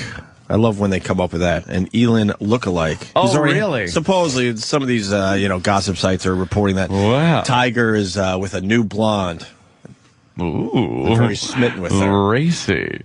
So, $750, man. That's a lot of fucking money. How much is he worth, though? He's worth $1 billion. She should not get 3/4. She wants to take no. He's worth way over $1 billion. Probably not way over. He's over. I don't know. If he's I don't think that. Maybe they're saying that's half. Maybe that's the official halfway point. So maybe it's 1.5 billion he's worth. I would bet he's worth. I think $1 billion. I got to adjust my. I think he's worth over. 2009 Forbes magazine estimated that Tiger Woods' total net worth is $600 million. No, his career earnings total over $1 billion. Right. From 2008 to 2009, Tiger Woods earned $110 million on course winnings and endorsements. So they're saying he's worth $600 million. He's earned $1 billion. She's going for like. No. She's going for future earnings, too. That was Forbes magazine's estimate. Yeah. I mean, Forbes is a pretty fucking... She's going... This has to be the half number. It has to be. He's not... Because he's going to pay tax on all that money. He's not worth over... Because he hit $1 billion. He was the first athlete to ever hit $1 billion. To hit $1 billion. But he didn't... That's not a net. I mean, that's a career gross. Right. Before taxes, yeah, but he was before fees. You don't have all that. He was the first to make it to $1 billion, but he's been making money since then. And a lot of it. Well, since 2009, how much has he made? I don't know. I mean, you know what I mean? But it's his whole career. He's reached $1 billion in earnings. It doesn't mean you saved every penny of that. Oh, I understand that. When did he reach $1 billion, though? Only a year ago? I don't know. I remember reading this, and this is a few years easily at this point, where he made $1 billion in earnings. Well, total earnings were nearly $100 million for the year. So $100 million a year. He's making way more than $100 million a year at this point. It has to be. I don't know. Has to be. This year he's probably made very little. Not this year, but I'm saying in general, he had a bunch of years that he was making well over $100 million. I think $750 million that she's demanding is a lot more than half of what he's got. Oh, yeah. I think so. I think I had heard $100 million a year. I would believe 110 some years. But, even though it's like, when you look at 100 million, 10 extra million is not a lot. It's a lot of money. That is a lot of money. And we're actually saying give or take 10 million. 10 million. Yeah, give or take. Give or take. So if he's got, let's say that was a year old, let's say he's worth 700 million at the moment. Mm-hmm. Let's say that stat's old. She's going for more than his net worth. She wants all of his money. She wants to take all his money. No, it's a goof number. You guys know. Yeah, they throw it out there. Number. So she's going to, if that's the case, she's not going to get anywhere near $750 million. No, if that's most of his fortune, that's a goof number. She'll take, because Heather Mills asked for a lot, but Heather Mills had nothing like Elin had. Or she'll walk away with a couple $100 million in the end, is my guess. A couple $100 million, right? How much did Heather Mills limp away with? I heard 40 as much million? as she could stuff 40 in that. mil? Well, he had no prenup. She got $50 million. Was it 50? 50 million. You know 4 what, though? years. The wonderful music that she wrote and performed that just, like, brings you right back to a moment. Sure. She didn't write any music. That's right. Literal Jim. Fucking, she should have got nothing. That bitch got all that money for nothing. For spreading a fucking leg. But then again, they had a kid together and no prenup, too. That's a big problem, too. That was fucking Sir Dummy. And she'll get, Elin deserves something because he really did fuck her over. It's like you can't publicly humiliate your spouse and not expect to pay Give her for $1 million and tell her to go kids away. together. Give her a cool $1 million. Imagine if you offered her that, like 50,000. Heather Mills was having a baby. She just kept falling over because only one foot was in the stirrup. All right, push. Oh, boom, there she goes again. She's on the floor. 99.9% of the people in America would take $1 million and walk away. But to her, that is a major insult. Yes, an insult. A major insult. Bob Levy, what's up, Bob? You know what the funny thing is? She was a nanny before this, making $12 an hour. Right. Yeah, Tiger misplaced his penis, and now fucking she wants all this money. Yeah, she was a nanny for another golfer, and that's how they met. So she was probably making what? I mean, yeah, maybe like $20, $25 an hour. Those nannies. And now she's leaving with half his stuff, everything he has. Nannies are nothing but trouble, by the way. I'm normally against half the money going. In this case, he really... It's like if he had one infidelity, but there is such a fuck... All he did was fuck other chicks, and he was so, like, kind of blatant about it. He was stupid. He was dumb. I can never agree with that much money going to a wife in any circumstance. Not half, no. No. But she should if get something. If she was out on the golf course fucking playing and banking money like that, then, you know, something... You deserve more than half. Go take your fucking money and leave the relationship. But Tiger Woods was the one out there playing golf, earning the money. He was also out there fucking other women. Absolutely. But one does not have anything to do with the other. You know what I mean? It's like, oh, he fucked another woman, and we have this written contract that says he's not allowed to, but there's no financial thing in there. So I want more than half of your fucking money. Fuck you, dumb bitches. Are they charging him by each woman that he fucked? Is that what she's doing? I mean, this is ridiculous. I heard he confessed over 100. 100? I heard, dude. I heard his number. Again, this wasn't just like. I heard his number was astronomical. Fucking Nike should keep him then. Fucking, that's an unbelievable fucking amount of fucking women. Yeah. Plus the text. I guarantee you, there's a lot of shit we haven't seen too. There's stuff that because if he gave that one girl money, there must be stuff she had. There must be stuff. If he paid Rachel, you could tell $5 million. Yeah. There's got to be something that he doesn't want out there. Some more secrets. There must be. And then fucking women. Here's what really gets this chick: the neighbor, that Perkins waitress, because him and the wife went in there. They went in there together. Yeah. And he was getting eye contact, so she remembers that day. And fucking... She poured syrup on his cock. Oops. Sorry, let me get that for you. And the one girl, I think Jamie Junger said that Tiger was in bed with her the night his dad died. So it's like, that's such a specific moment. Yeah. That the wife remembers the phone call they had. Whatever the phone call was. Right. She remembers, and she's like, that motherfucker. If they could tag something to a moment, a specific moment, it makes it so much more personal and He cried insulting. And said, I'll call you tomorrow, I can't talk. But meanwhile, I was getting back into bed with that fucking... Oh, my God. Ooh, that's a biggie. But you know what? It doesn't mean she deserves all that money. No, but I understand why she's vengeful. This is one where I understand why she wants... Right. She's like, fuck this motherfucker. I get it. And I like Tiger, but... Wait a minute. Lady Gaga has been tested for lupus. Uh-oh. What's the problem? Oh, my God. That's big breaking news. It sure Lady is, Gaga. Anthony. It sure is. Who cares? What's that mean if she has lupus? That her clit's big? That's what I like. I mean, she fucking plays baseball badly. I got it. Oh, wait. Bad News Bears. That's a Bad News Bears reference. Of course it is. All right, Bob. You good? You're good. You're good. Yeah, you're good. Bob Levy. Come in and see us soon, Bob Levy. There goes Bob Lee. Coughing. Hey. I must say again, I am a brand new subscriber to Colin Quinn on the Twitter. Oh yeah, I have not followed him. He's a good one to follow. He is very good because he tweets a lot, but they are very fucking funny. Very strange though. At times. Very odd, but very odd. You could so hear Colin's voice when you're reading it. Yeah. It's I am Colin Quinn. It's I am Colin Quinn. I suggest you follow Colin. He's very good. There was one that had better tweets over the weekend. Who? Louis C.K. Louis? Holy crap. Yeah. He used Sarah Palin and cunt in the same tweet about 10 or 12 different times. Why, he doesn't like the Sarah Palin? And then I guess he was on a flight and he was drunk tweeting. And then I think he tried to get rid of a lot of them. And then he tried to apologize for the ones he couldn't get. I don't know. It was a whole thing going on. Are they still up there, Danny? I don't think so. Holy shit. He had second thoughts about his tweets about Sarah Palin. It would go back a couple days now. So what day are we up to? Monday? It was probably like Saturday. You can't get rid of tweets once they're out there. No, you could delete off your page. Yeah, you can. I mean, they might be somewhere else, but if you go to his page, you could certainly... Oh, you can? Yeah, you could delete shit. You could delete some of your tweets. I mean, it's too late. I mean, people have read them, obviously. And they could have retweeted or all that stuff like that. But from your page, you could delete. They're keep putting them in the Library of Congress or something. Oh boy, well they're gonna have some fun reading with Louis C.K. and his Sarah Palin tweets. They couldn't be as good as Big A's tweet that I got this morning. What did that dolt say? Morning, sweet pea. Yummy coffee and a photo of a cup of coffee. Why? Hold on, there's a better one. Right after that, because I was wondering what would come next. Mixed veggies, egg white omelet.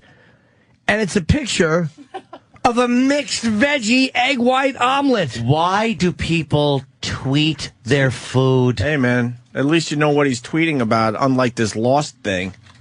Hey, people seem You want to Big like A to it. have some vague tweets that you have to figure out on your own, or do you want it right in front of your face? Here's an egg white omelet. Hold on. Stop following. Stop following. That's all he has, though. Yeah. Don't do that to Big A. That's I all love he has. Big A. That's all he has.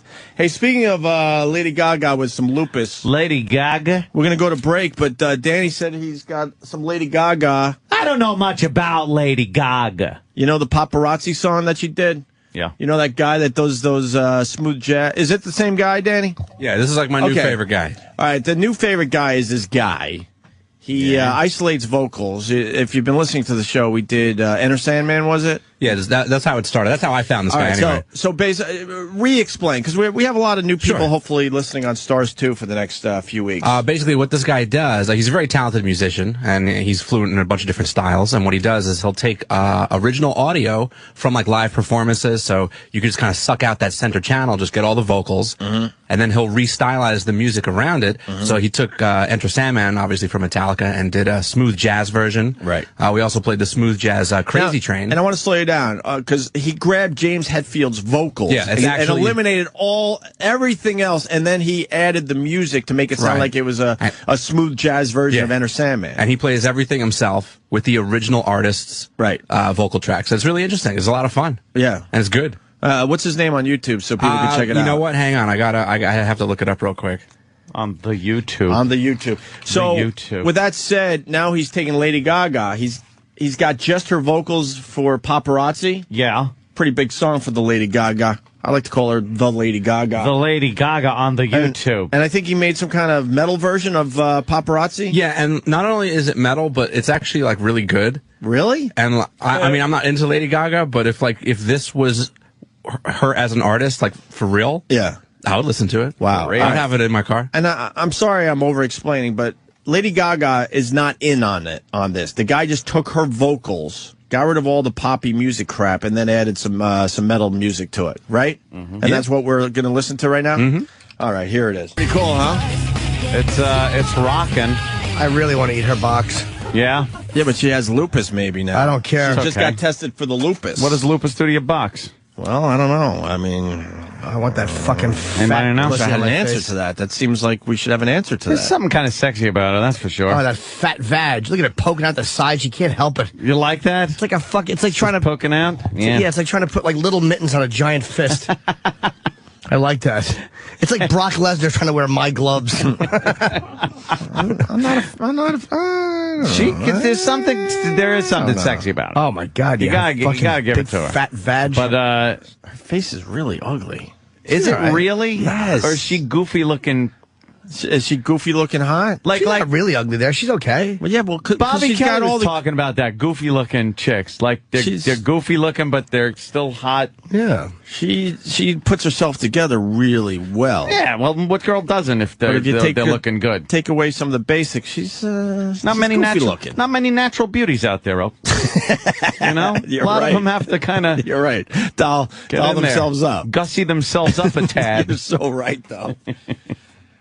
Or they don't have the talent to back up their good looks. That's true. So, and Lady Gaga has the nice body. I mean, her ass looks pretty nice. I think her pussy smells.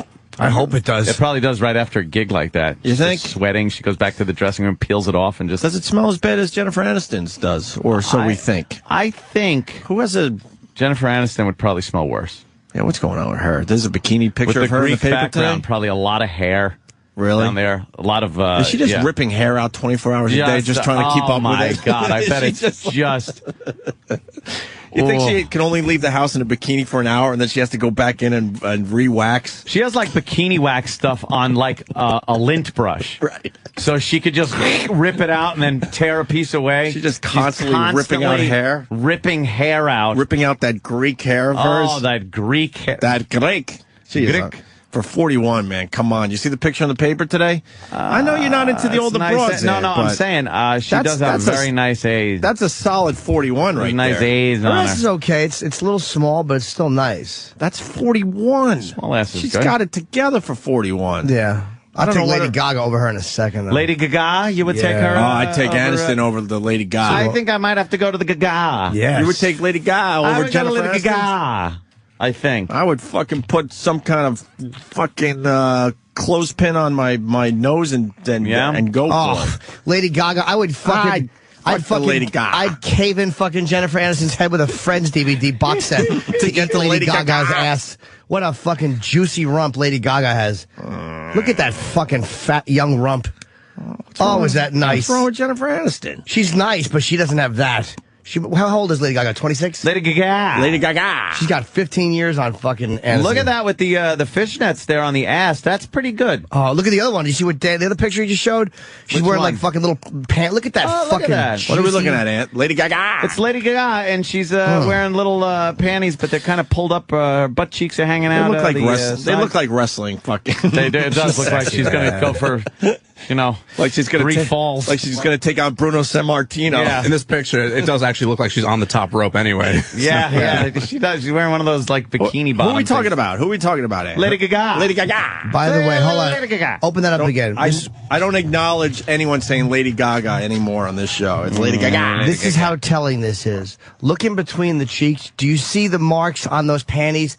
That looks like a ripple almost in the panties. That means she has a nice, deep ass crack, and those fucking panties are being stretched. You know what are you, fucking forensic files? She looks like she has a nice, what are you doing with those deep ass crack. You know how much bacteria could be in a deep ass crack? She has a deep ass crack, Sam. You know what kind of smell? Oh, a nice smells come from a deep ass crack. A nice smell. Nice sweaty like smell. mushrooms. I'm gonna stake out the panty like rotting factory. mushrooms. You're a corner. No, that's a nice smell. Wow, a nice deep butthole. I fucking love that. You like that, dude? It fucking is nice, especially after a show. I don't know why we moved on from our Jennifer Aniston bit so quickly, because I like the visual that she's just ripping out her Greek hair constantly. She's very hairy. How long do you think she can last in daylight before she has to go rip out more hair? It's constant. Is it like a 5 o'clock shadow? The second she fucking shaves it off or pulls it out, it like 5 minutes later looks like Fred Flintstone's mouth. Yeah, as soon as she pulls it out, it's like the clock is ticking. Constant. It's growing back already. Oh, yeah. It's grown, and she just can't deal with it. Emotionally, it just kills her. You think she has a team that's just constantly... waxing? Just with that fucking, the little tongue depressor stick, and just smearing wax. Anytime every time she takes a piss, she has to wax. They roll her up in a rug of fucking wax strips. Just wax. It starts sticking out the sides of her bikini bottom a mere hours after she waxed. Yeah, it just grows. God, why can't they make a movie? The whole movie is just Jennifer Aniston trying to control her hair problem. Yeah. Oh, look at this. Kevin from Connecticut. Yeah. Jennifer Aniston uses Nair bathroom wipes. That would work, because then you're wiping and getting rid of that unruly hair. Hey, how did you get that like a few seconds before I got that? That was very strange. I get it kind of a little more instantly than instant feedback. I see that, because now it just popped on my thing. Yes. All right, we're going to take a break. Before we get Dana White in here. Oh. Louis C.K.'s tweets that Dana. Should we do this to Louis? He deleted all these, so I don't know. Should we be Oh, my God. Should we be good guys and just move on, or should we read the tweets that he did Friday night that he deleted from his Twitter account? They're great, aren't they? That is a good one. What do you want to do? He edited a Late Show. I'm all jealous. That's all I care about is that Louis edited a Late Show on a Friday. What does he seem to do when everybody has their thing that they do on Twitter when they've had a few too many to drink? Mm-hmm. Like Louis, he drunk tweets. He was on a flight, I think. But like you fall into like He kind even of admits, I'm drunk on a plane. a theme. So He gets angry with Sarah Palin. Well, I'll read this one because this one is a little safe. Also, I'm drunk on a plane again, so here come some bad tweets, you cunts. Sorry, I don't mean you. I just mean those cunts. And then it gets ugly from there. Louis tries to listen to us on the way on the way in to film his TV show.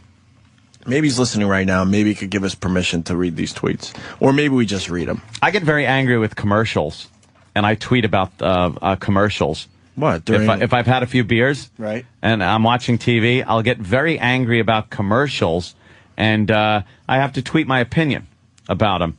Oh, the actual commercials? Yes. Oh, I thought you meant because you're watching commercials. No. The actual commercials. Because there's a whole new thing going on. Can we do it after the break? I got a leak. Do you? Where? Out of your weenie. Yes. All right. I'm dying.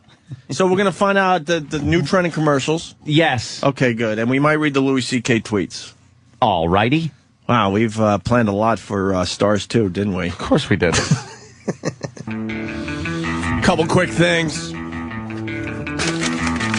You're doing this to make it hurt, right? I had Pearl Jam tickets. Oh, you missed the great show. Fuck. I had Pearl Jam tickets for Thursday night. Oh, yeah? I didn't go. Why?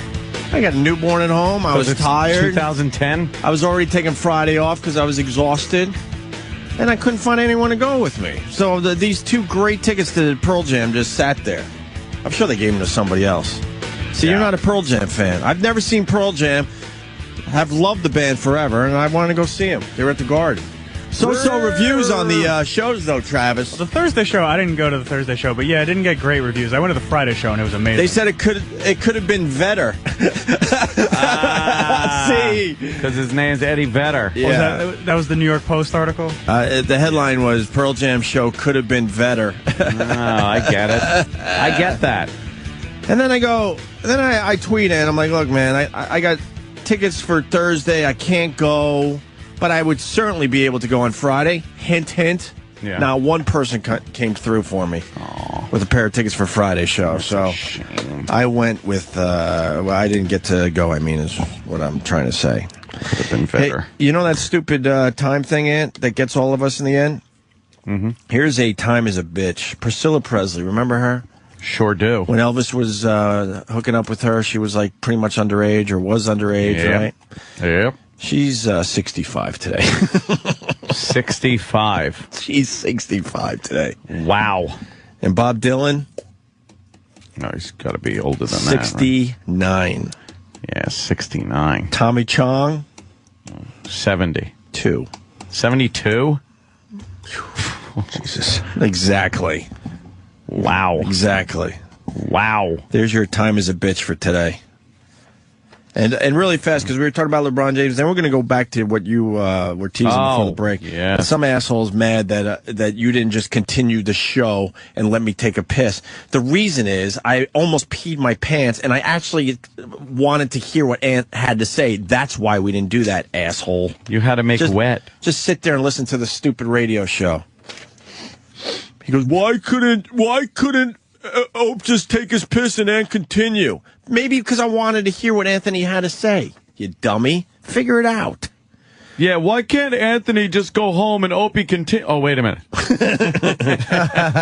We were talking about LeBron James, and we forgot to mention this little tidbit. Do you know Calvin Murphy? Do you remember Calvin Murphy? I know you're not a big... Calvin Murphy? I know you're not a big basketball fan there. No, I don't know of the Calvin Murphy. Calvin Murphy was a NBA player. He's a Hall of Famer, and I think he was like 5'9", 5'9", black guy. All right. In the NBA, something like that. How tall was Calvin Murphy? He says it's absolutely true that LeBron's teammate had sex with LeBron's mom. Remember we brought that story up? Yes. Because a lot of people are going, why did LeBron have like the worst game of his career basically when everything was on the line? And he was very distracted. Everyone noticed he was very distracted. And then it came out that, I forgot the guy's name, had sex with LeBron's mom. And LeBron was not happy about that whatsoever. And now Calvin Murphy, who knows a little something about basketball and the Cleveland Cavaliers, said this teammate absolutely had sex with LeBron's mom. Oh, that's something you don't want to hear. And Calvin was 5'9". Okay. How does he know that, though? Huh? Does he still work with the Cavaliers? In the room. I would assume that he has some kind of connection to the Cavaliers, yeah. I would assume I don't know what his actual job is with the Cavaliers. But was it Delonte West? Yeah, thank you. Exactly. Yeah. So. Fucked his mom? Well, his Damn, mom, yo. His mom. What? What? What? Who? You know, she made a great son. A goer? I don't know what she is, but I mean, if you know anything about, I think she did time and LeBron pretty much was brought up by his friends and their families, and his mom looks like LeBron with a wig on. Is that true? Yes. Yes. Okay. Yes. That's Yes. Let's go to Al in Connecticut. Al. Hey, what's going on, guys? Al. just started picking you guys up here on Stars 2. I just wanted to say it's real refreshing to have something exciting to listen to in the morning now. Thank you. Well, it's only going to be for a short time. Oh, really? How short? Pull the plug on you. Yeah, about another hour. You get another hour of this. Another hour.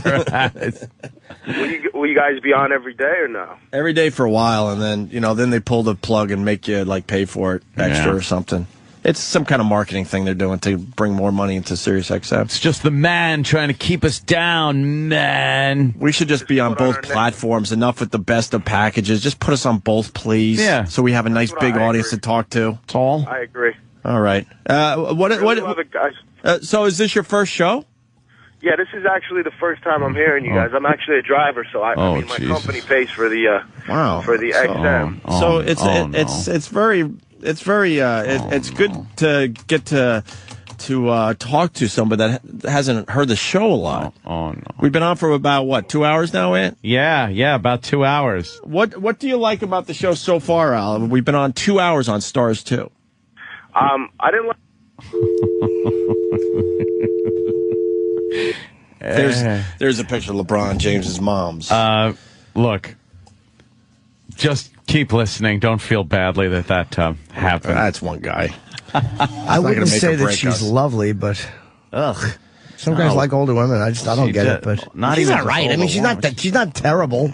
She's all right. She's got some eggs in her that produce fucking billionaires. You don't want to fucking. She's not terrible for an older. If you like older chicks, LeBron's mom, you'd fuck her. She's not even that old. Because I think she had LeBron when she was like 15 or 16. I don't know the exact age. And LeBron's only 26. Surprising. You're looking at a woman that's early 40s to maybe mid 40s tops. So she should try to have a couple more kids. Or is that a one and done? Maybe she is. Maybe that's what the whole deal was. Oh, really? Well, maybe he's like, I want a basketball player. He wants to make his own LeBron James. Wow. And he has some basketball skills to begin with, this guy. So he's thinking, hey, the odds are pretty good. You never know. All right, Ant, I'm sorry. So what was this commercial thing that you get pissed at? I start tweeting after I've had a couple of beers and the commercials annoy me. There just seems to be a trend going on with commercials these days where stupid Whitey. Right. See, stupid Whitey can't do anything. Can't do anything. No, can't do anything. But thank God for black people. because they come up and fix the problems and look and act much better than Whitey. You have an example of this? And fixes it. Yeah, I've got a couple. I guess it was maybe a Nikon commercial where the goofy guy is with the Nikon camera, and then there's the black guy and his wife or whatever it is standing there looking at him, looking down on him, as a matter of fact. And he can't figure out how to work. He paid too much for it. And then he just falls off a cliff.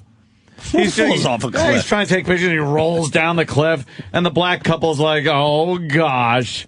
Look at that dumb white person. Why would you fall down a cliff? Because you can't work your Nikon. Dumb and white. Why would that happen? He paid too much for the camera, and the black people didn't pay as much for it. They stole it.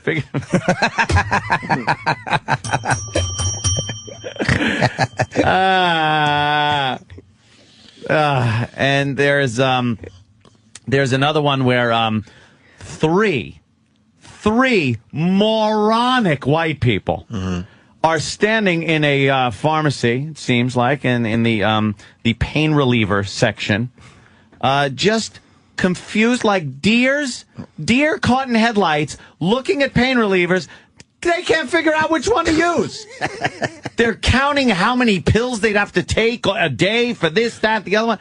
And then... What kind of painkillers are like? Is it basic aspirin shit? They don't even know. Aspirin, Tylenol. Because it's not at the... Ibuprofen. It's not at the pharmacy counter, so it's just basic shit. No, they're in the aisle. Oh, my God. And they can't figure it out. They're all scratching their heads and looking at the bottles, and they're like, And then, thank God, a black woman comes over, instantly just picks it up and goes, one pill lasts the whole day, and walks away.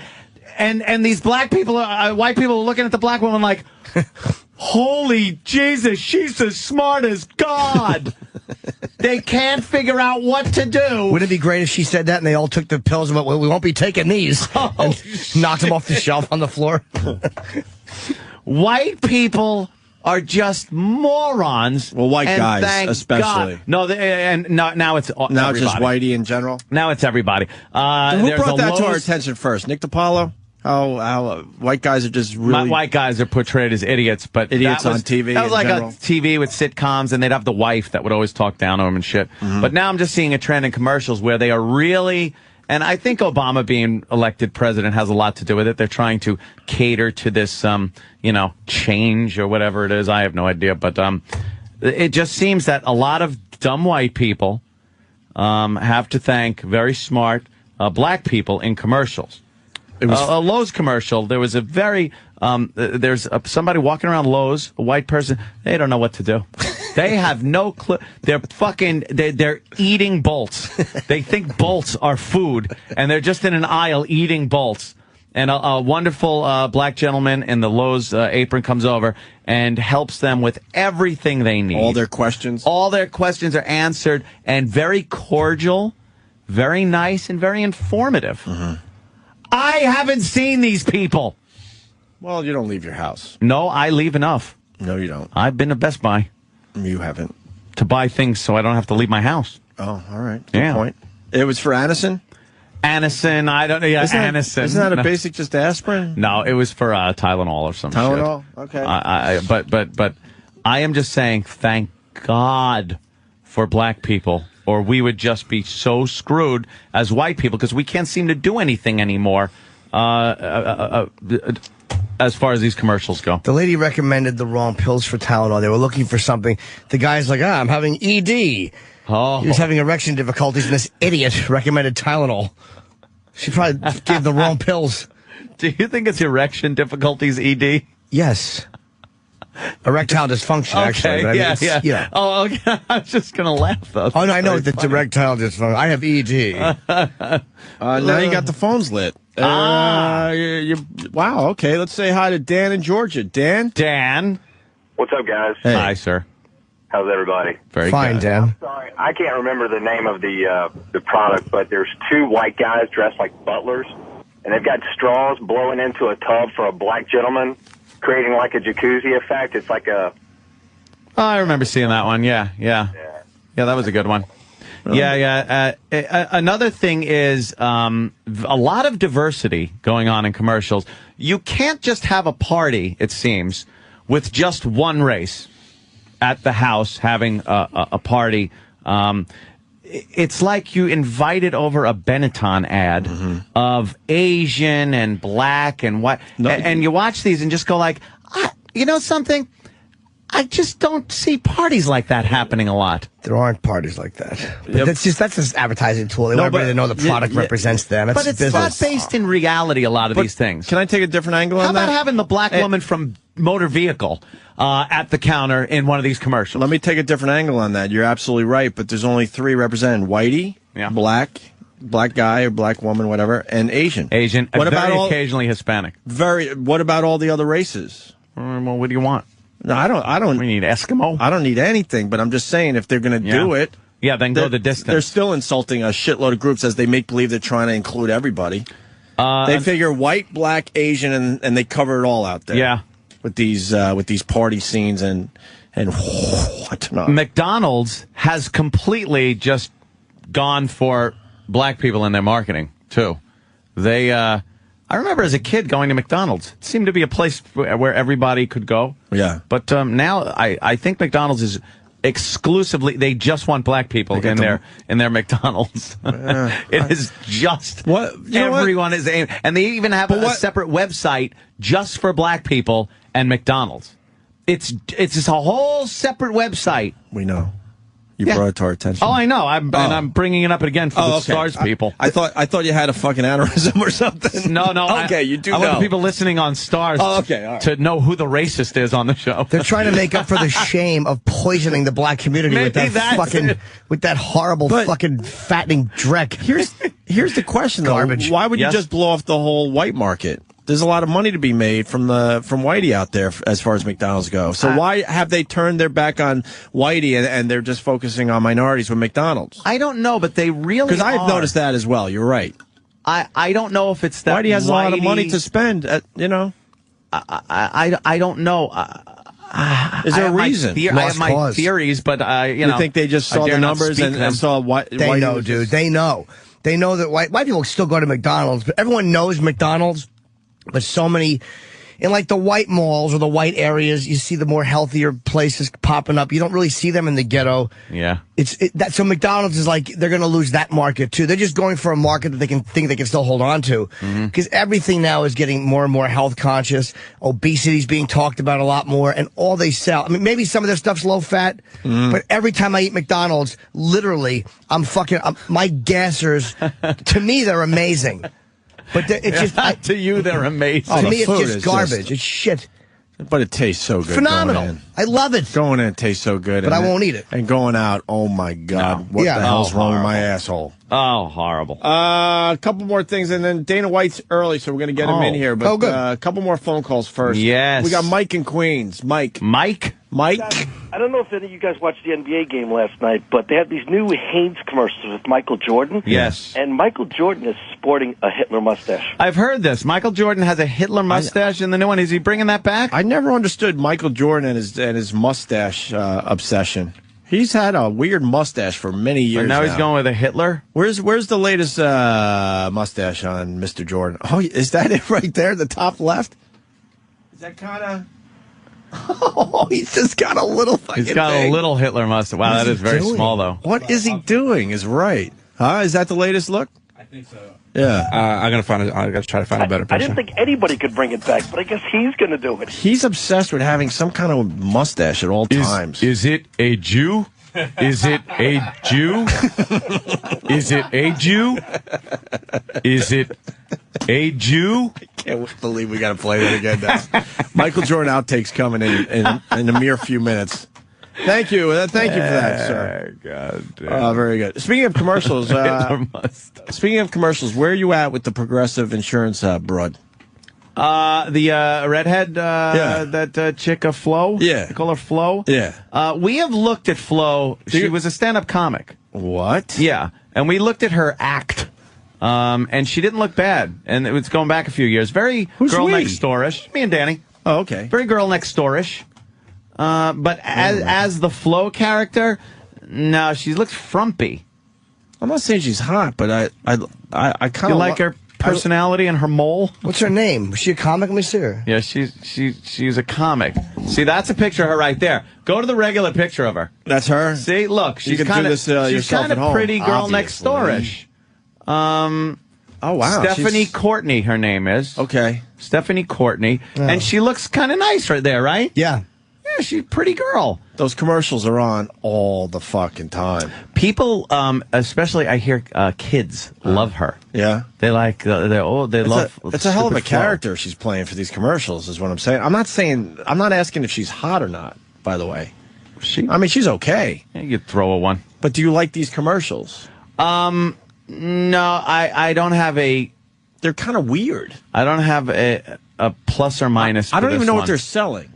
Yeah, they're selling like insurance. They are. Car insurance? Yeah, some kind of, any kind, it seems. Right. Oh, my God. Oh, wow, there she is naked with a cock in her face. They Photoshop. Oh, that's a Photoshop? Someone will always Photoshop. Oh, I got confused. A cock in the face. I got confused there. No, my all-time favorites right now are the Jamie Lee Curtis, Activia... shit yogurt commercials. When they take the shit challenge? When they take the shit challenge. It's called the shit challenge. They just can't yogurt. They just can't say shit on network TV. Take a shit. That's what she's saying. She wants you to now send videos of yourself talking about the how shit Activia challenge has just made you shit your fucking brains out. Yeah. It's fantastic. It really is. Activia. And they always have to make the hand motion like, I was feeling sluggish. Meanwhile, sluggish means you have no logs coming out. You had bubble gum blocking your colon. Yes. So you eat the Activia, you take the Activia challenge for a few weeks or something, and then she goes, and I noticed, no problem. And her hand makes this motion as if she's pushing the shit from her intestine out her ass. Sure. And they're just sitting around eating their shit yogurt, laughing about how they're shitting. Can I get some Activia, because I still have a lot of sugar and cheese in me from my birthday party. Activia challenge. And I was able to get something going on in the bathroom. Yeah. And I saw corn. Ooh. And that means that's Saturday night's meal finally coming out, which was meatloaf. That's what corn is. It's meatloaf, tracer round. Meatloaf, egg noodles, and corn. So so that means I still have a lot of cheese and sugar in me from yesterday, and I need that out of me immediately because my right ear. Get that out? My right ear is swollen. Yeah, somehow. You're trying to eat with your ear. So I need to take this shit challenge with this Activia. And then the stupid other one, Dan and Nino commercial was annoying me because the stupid song would get stuck in my head. What? Dan and Nino. It's the stupid little kids eating their stupid fucking little yogurt in the playground. You watch a lot of TV. I watch a lot of fucking TV. I don't think I've ever seen this commercial. And they just go, yummy! And then this little Dan and Nino song's playing in the background. It drives me fucking crazy. It drives me crazy! I don't even know.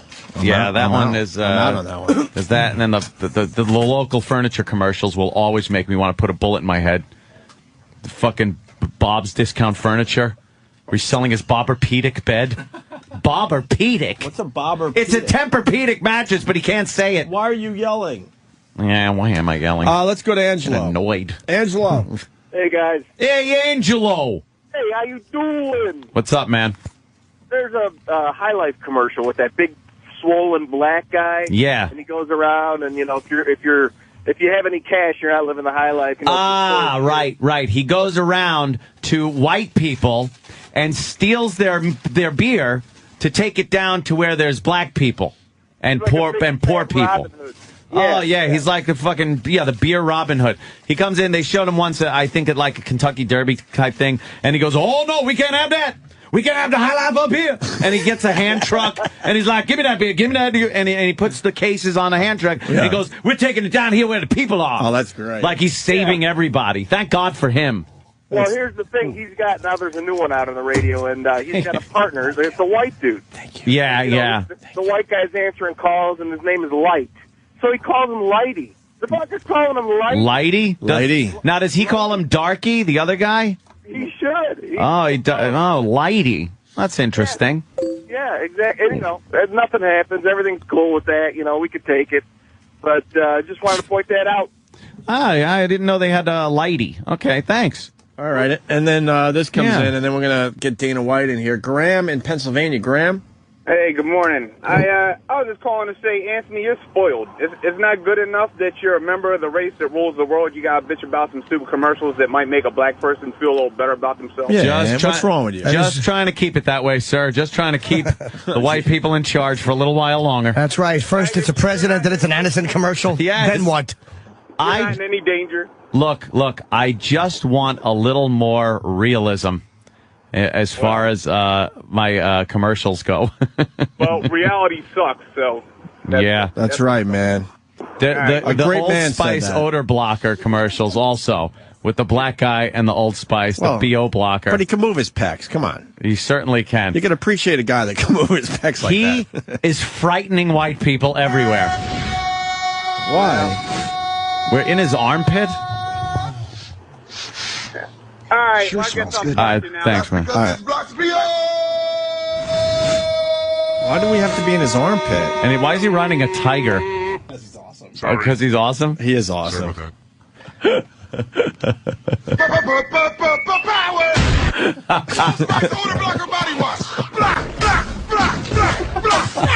Well, that doesn't make Blackie look good. No, this is funny. All right, see? He looks silly.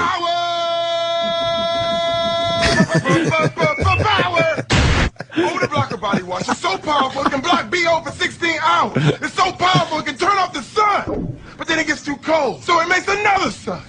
Double sun power! What the fuck is wrong with this guy?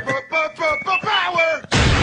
Old Spice odor blocker body wash. It's so powerful it can block BO for 16 hours. It's a compilation. Power is as powerful as me. Yeah, it is. Who said that? Is that my left bicep? No. It was my abdominals. Odor blocker body wash is too powerful to let this commercial. He's every white guy's nightmare. Building kick. Explosion! This guy rules. Right. It's like someone ate a bag of mushrooms and wrote a bunch of commercials. It's the best thing ever. How can you not like that? God damn. Quick break, get Dana White in? Power. Yeah, let's do that. Let's do that. Dana White next. Very excited. Dana White in studio. What's up, Dana? What's up, buddy?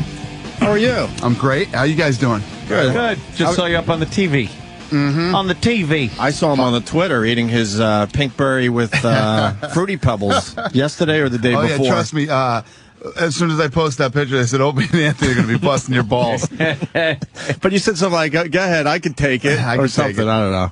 He just loves his Pinkberry no matter where he goes. I actually, literally, I swear to God, I just set it up I just set up my dinner reservations here in New York tonight. Yeah. And we asked the Pinkberry to stay open late for me after dinner. We'll be going there tonight, too. And they're going to stay open late for you? Oh, yeah, they stay open for me. Would they do that for us, Ann? Of course not. It's amazing how, like, of all the influence he has, it's all Dana really wants. I'd like a Pinkberry at 11, please. Of all the things to ask for. You could use that power for other things, is what Jimmy's saying. You could help get your friends laid. That'd be nice.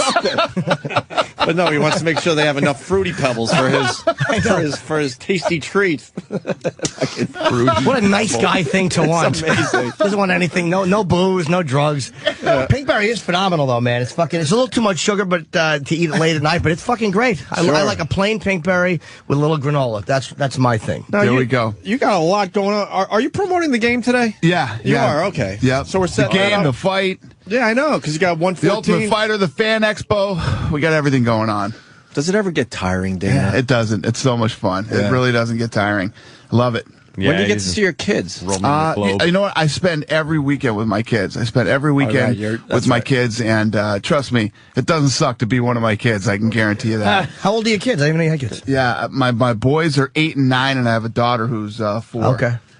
So the boys love private fights and stuff, right? Yeah. Wait, so what's your schedule? You fly out what day and then come home what day, in general? Well, I fly out. This one's in Vegas this weekend, so I'm home this weekend. But normally I'll fly out on like a Tuesday, and then I'm back home on Sunday. So as long as we're not out of town and, we don't have fights every weekend, so I spend every weekend with my kids. kids. A couple more years, they'll be on the road with you a little bit. Exactly. Yeah, my older boy's already getting to that point. He's going to be 9 this summer, and he's already wanting to hang ready, out. Right? Yeah, we all went down to this weekend. We went down. Rob Deirdre had charity event, you know, and it's all skateboarding and yeah, you know, Pharrell was there from NERD and Travis Barker was playing the drums and stuff. So they get to do cool stuff like that. One last question and then we'll move on. I'm a new father. When does it become cool? Because now, you're right. Right now, all he's doing is shitting, puking, and sleeping. It's all about mom right now. Oh yeah, right now it's attached to mom. Everything else, every single day that goes by just gets better and better for you being a dad. Yeah. As the kids get older, it's, you know, you'll be hanging out with them, and you'll probably have more kids. So you know, you're what do you have, a boy or a girl? A boy, yeah. Yeah, so 2 weeks old. You and your boy are going to be like this. You guys will be hanging out, and all I get right now is like, I think he might be smiling at me. When does he get to do cool stuff? It was no fun. I wasn't a good. I'll be honest. I wasn't a good dad in the early days. I'm not the walk around carrying him, burping, changing the diaper guy. I'm not that guy. I learned that the first, I think, 3 to 4 years of their life, they don't remember anything. So I'm gonna hang, and then when they turn 4 is when I'm gonna turn on the heat. It doesn't matter if it's a boy or a girl. It's all about mom in the beginning. Yeah, you're right. All right, enough kid shit. Well, who do your kids like? What fighters do they like? Are they all Brock fans, or do they like? My boys? Or do your boys at least? Yeah, my oldest boy is a huge Forrest Griffin fan. He loves Forrest because they work out down at the same gym together. So when he's working out down there, Forrest is down there too. You know what? We love Forrest Griffin. Yeah, he is. He hasn't come back since the Philly show. Yeah, it's true. And both of my kids love Chuck because, you know, Chuck's really been a part of my family for so long. Yeah. Well, your kid's 9 and he works out at the same gym as Forrest Griffin? What a pussy I am. I went down into the fucking little treadmill yesterday and then I treated myself to 3,000 calories. 3,000? Because you thought you did something good for your body. I was like, all right, now I can eat a sub and watch Lost. Fucking watch my tits get salt under them. Are they training? Is he training at 9? My boys have been training since they were 3. Wow. Is Forrest coming back? Yeah, he actually just had successful shoulder surgery the other day. Okay. And he's recovering. He's doing well, though. He's a great character, man. He really is. He's such a good guy. He actually very intimidating. Did you guys read his book? We flipped through it. I flipped through it. It was very good. And I did like it. I just didn't read the whole thing. Self-deprecating humor. He's funny, man. Love that book. Yeah, he's got another book coming out. Yeah, he's got a new book that he just wrote. Very cool. He's very honest, and he didn't harp on. He really didn't mind like us kind of poking fun of himself a little bit. He's got a really weird sense of humor. I liked it a lot. It was nothing annoying about it. Like a lot of times, a guy write a book about fighting, and it's like it's all my great victories. This was like, that's what I do. It's true. I gotta ask you. I gotta ask you about Tito, just because who's telling the truth there? With Jenna. Listen, this is one of those subjects. Listen, you know I take everything head on, man. This is one of those subjects. I'm very confused by the whole thing. You're just going to do a little waltz around. I'm extremely confused by the whole thing. Me too. Listen, Tito, I've known Tito for a long time. Yeah. Good and bad. Yeah. Me and Tito have been through some good and bad times. And, you know, I know Tito's first wife very well. You know, we were all close back in the day. I've never heard of Tito ever putting his hand on. That's what everyone's saying. Ever. Yeah. And let me tell you what, there's nobody that hates Tito worse than Chuck does. And Chuck's like, I don't believe it. Chuck doesn't believe it. You think Chuck would love to be the guy running around going, oh, he probably did it. Chuck's like, I don't believe it. Yeah, I think if Tito has slugged a woman, that you'd be very, very evident the next day. I think that the woman would be in very bad shape if he, you know, he's a fucking fighter. Yeah. You shouldn't hit a woman, but if you're gonna, you might as well, you know, go all in because you're fucked anyway, right? Don't go halfway. Right? Wow. But think about it. You're not supposed to, but if you commit, you might as well commit. You're going to jail. Either way, you know, people are going to hate you for hitting a woman, so you might as well get a good shot in. I don't know. By the way, well, it's interesting because it raises the question because is that outrageous? It's not really. Yes, if you think about it. Well, I'm thinking about your out of context quote. Exactly. That would absolutely get picked up. Dana will back me. Just for everyone else, that was Opie that said that, not Dana. When you're talking about your kids training. Would you encourage them to go in the ring, that type of side of the business? I honestly don't encourage them to do anything. I'm making them learn how to fight. You got to learn how to fight. It's just I believe in it. They have to do it 3-4 days a week. They have to. There's no, I don't want to. No, I don't want to do this. I don't want them to become fighters or anything like that. Whatever they want to be, they can be, but they have to. Listen, I think back to when I was a kid, we were broke. We had no money. I you know what I did all summer? I sat around the house watching TV all summer, you know, and would hang out with my friends here and there. You have so much time that's wasted when you're a kid and so many things you could be doing. They have the, you know, all this stuff is available to them, so I make them learn how to fight. But if they go into the sport, you've made it a lot safer. So yeah, you know what I mean? Yeah, the early days of MMA. Listen, I don't know if you want them doing that. I'd rather. My oldest son right now is a really good quarterback, really good, and he plays flag. He's not old enough to play tackle yet. I don't want him playing football, man. Football is way more dangerous. Yeah. So I have so many buddies who come out of high school football, blown knees. They've had 2 or 3 knee surgeries, shoulders rebuilt, and all that stuff. No way, man. For what? To throw a ball around, and I just arthritis. Really bad shape. You think it's more? You think concussions? You think football is more dangerous? Way, than MMA? way more dangerous than fighting. Absolutely. Fighters, a lot of times you notice, man, like a fight's over. Like in boxing, even you're getting punched for 10 rounds. Fucking UFC, you get punched for like 1 or 2 rounds, and then your arm is ready to be. That's it. You tap and you're done. It's like those guys, I think, have a much longer life. Here's the thing: if we're in a boxing match, you and I, right? Here's how you're standing over me in 3 seconds. That's how that ends. Me on the mat with shit down the back of my leg, and you kissing your right fist. But Jimmy then would treat himself to 3,000 calories for hanging in there as long as he did. But to win or lose, I either hit you so hard that I knock you unconscious, or I hit you in the head more times than you hit me in the head. Right. That's how you win. Right. But in mixed martial arts, we can kick, knee punch, end up on the ground. We could end up a whole round on the ground where we don't take the damage. Yep. And one of the big misconceptions in this country, because we grew up, in this, in like the John era, you never hit a man when he's down. Right. John Wayne would hit a guy and then he'd stand him back up and then hit him again. So people get freaked out by a guy that's able to jump on another guy and hit him when he's down, but you don't get the same force and leverage and the punches on the ground that you do standing up when you put all your body weight into it. And people don't understand that.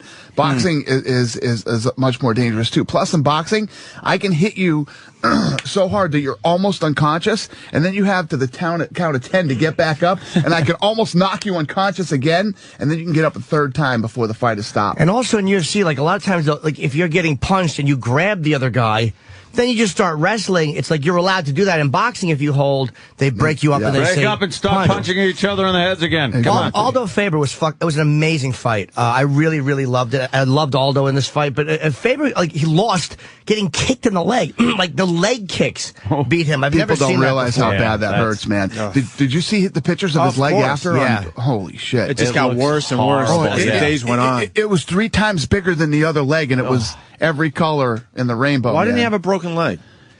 It doesn't necessarily mean that the leg's going to break. Actually, Faber's the worst one I've seen since the Randy Couture Pedro Hizzo fight when we first bought the UFC. Randy had to go to rehab after that to get his leg worked on. Jeez. Yeah. Did Aldo not? I thought Aldo could have knocked him out, and I personally think that he so clearly won the fight. I really think he held back out of respect. I don't disagree with for Faber, but not in a way that oh God, I'm fucking completely blanking out. Anderson Silva did it. Not in that type of a way, but in more of a respect. I don't disagree with you. Do you mind that?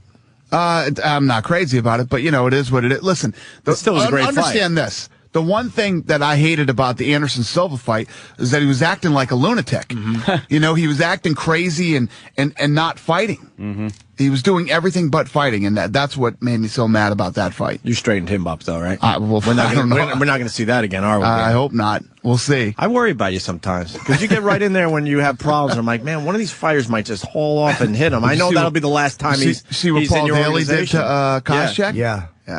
Does that scare you, though, some of these guys taking a shot at you? No, listen, these guys are professionals, and because I don't think anybody's that chicken shit to do something like that. You know what I mean? It's just chicken shit. Because you pretty much dragged Brock Lesnar out by his ear to give him a talking to. And I'm like, wow, Brock could maybe snap him in half. But you know what? These guys are rational, smart, normal guys. And sometimes people get caught up in the heat of the moment. They know when they're right and when they're wrong. Yeah. But he also comes off like the boss too. Dana doesn't come off like I'm in awe of this guy. You come off like, look, this is a business, and I'm the boss, right? Yeah. And it plays that way. I'm not coming off on any of these guys like I'm some hard guy and I'm going to kick their ass or anything. You know what I mean? But the difference is you got their respect. You can't lose the respect, and then that's when it's all over for for whoever. I'm loving, by the way, the fucking the Ultimate Fighter. I'm loving. Isn't it great? It's pulling killer numbers this season too. It's a great season. Man. That Casey, I thought that guy was going to be a machine, and then he has the I guess close call illegal knee in the fucking first one, and then he gets the shit beat out of him in the other one. I was like, wow, I really fucking overestimate this guy. He was shit talking Jaeger, who would have just fucked him in the middle of the ring if he wanted to. You pick a winner there, Jim. Were you like, yeah, this is the guy to watch? I loved him though because he was like, him and that the guy Jamie Jaeger. Yeah. He's a fucking. Bob Kelly had it best. He said he looks like a fucking like a video game version of a fighter. Like that's the kind of shape that guy is. He doesn't look like a human being. He has to win everything. If anybody beats him, I'm going to be very surprised. And when are we going to find out about Tito and Liddell and why they're not fighting? It's coming up. Soon. Yeah, it's coming soon. Because you've been very quiet. So I actually think it's this week. Well, Tito says in the previews, he's like, "Oh, it's in God's hands. Whatever happens. That was the preview for this coming Wednesday." So, okay, but that might be it. How did the info not get leaked? Because it was already filmed, right? Yeah. That's pretty amazing that hasn't leaked out. Yeah, because everyone's trying to figure out why they're not fighting. It really is. It is amazing. But it's right around the corner. We're going to finally find out. Yep. Oh, great. It might be this week. I actually think it's this week. I also like Court. Is it a doozy? Are we going to be like, wow? Gonna have to watch. This guy, I know. No, Court is. I mean, he's turned out to be great, huh? Yeah, he gave Hammer Tree gave him a fucking beating. Yeah. I really do. It's amazing, like how these guys. Court is a big fucking kid, man. He's got really. I almost said he has really big shoulders, and I realized what a queer I would sound like saying that. Like he's got really broad shoulders and a good chest. But it's like I didn't realize how fucking big that guy was until I saw him in the dressing room after beating up Hammer Tree. It's fucking so fun to watch these guys. I love this season. I love it. Yeah, it's a great season. And you know what? It's always good to have the reality, everything else, but the fights are what makes a great season. Yeah. You got great fights, you got a great season. But there's no, here's what I like about it. There's no phony, like, reality shows have to create this cornball drama that you don't give a shit about. Mm-hmm. Right. And this is actually just these guys kind of living, and it's so much based on who's going to fight who, and the training, and the annoyance between it's like, it all feels very, very genuine. Yeah. And it doesn't feel like, they got to create a little drama, because they're going to punch each other in the face at the end of the episode. How much drama do you need? They're going to fucking fight. Exactly. It's true. But Jaeger, I pick Jaeger to win the whole thing. Not that you have to be a genius to pick this guy. He is fucking... Yeah, I don't know how good he is on the ground, but does he hit hard? Yeah. He hit a guy so hard. What did you say he made the guy do? Who's the last guy he beat up? I'm trying to remember. He beat the guy up, and the guy just kind of crawled into the fetal. The guy did what I would do in the ring. He got hit, and he just crawled into the fetal position and waited for them to stop the fight. Could you please stop? That was basically it. And the guy said, How about the fight he had coming into the house, too, where he's doing the kicks and the punches? He beat the Hasidic guy? Yeah. Yeah, there was the Hasidic Jewish guy who I was like, maybe this will be interesting. No, it won't. No, not at all. They put him up against that fucking monster. That's like basically you're just saying, who do we want to leave the house? Put him up against Jaeger, because there's nobody's going to beat that guy. Sure. Nobody. They're setting up the new game. What's the difference? Or maybe not. What happens? See, that's not... What? You guys aren't connected online, are you? You need to update your Xbox? Game. Or our Xbox? Your Xbox. We have an unupdated Xbox? Because we don't have it connected what about that? To that the, looks good. Internet. Yeah, it'll... It's Brock. An update must be applied. You say yes, update now.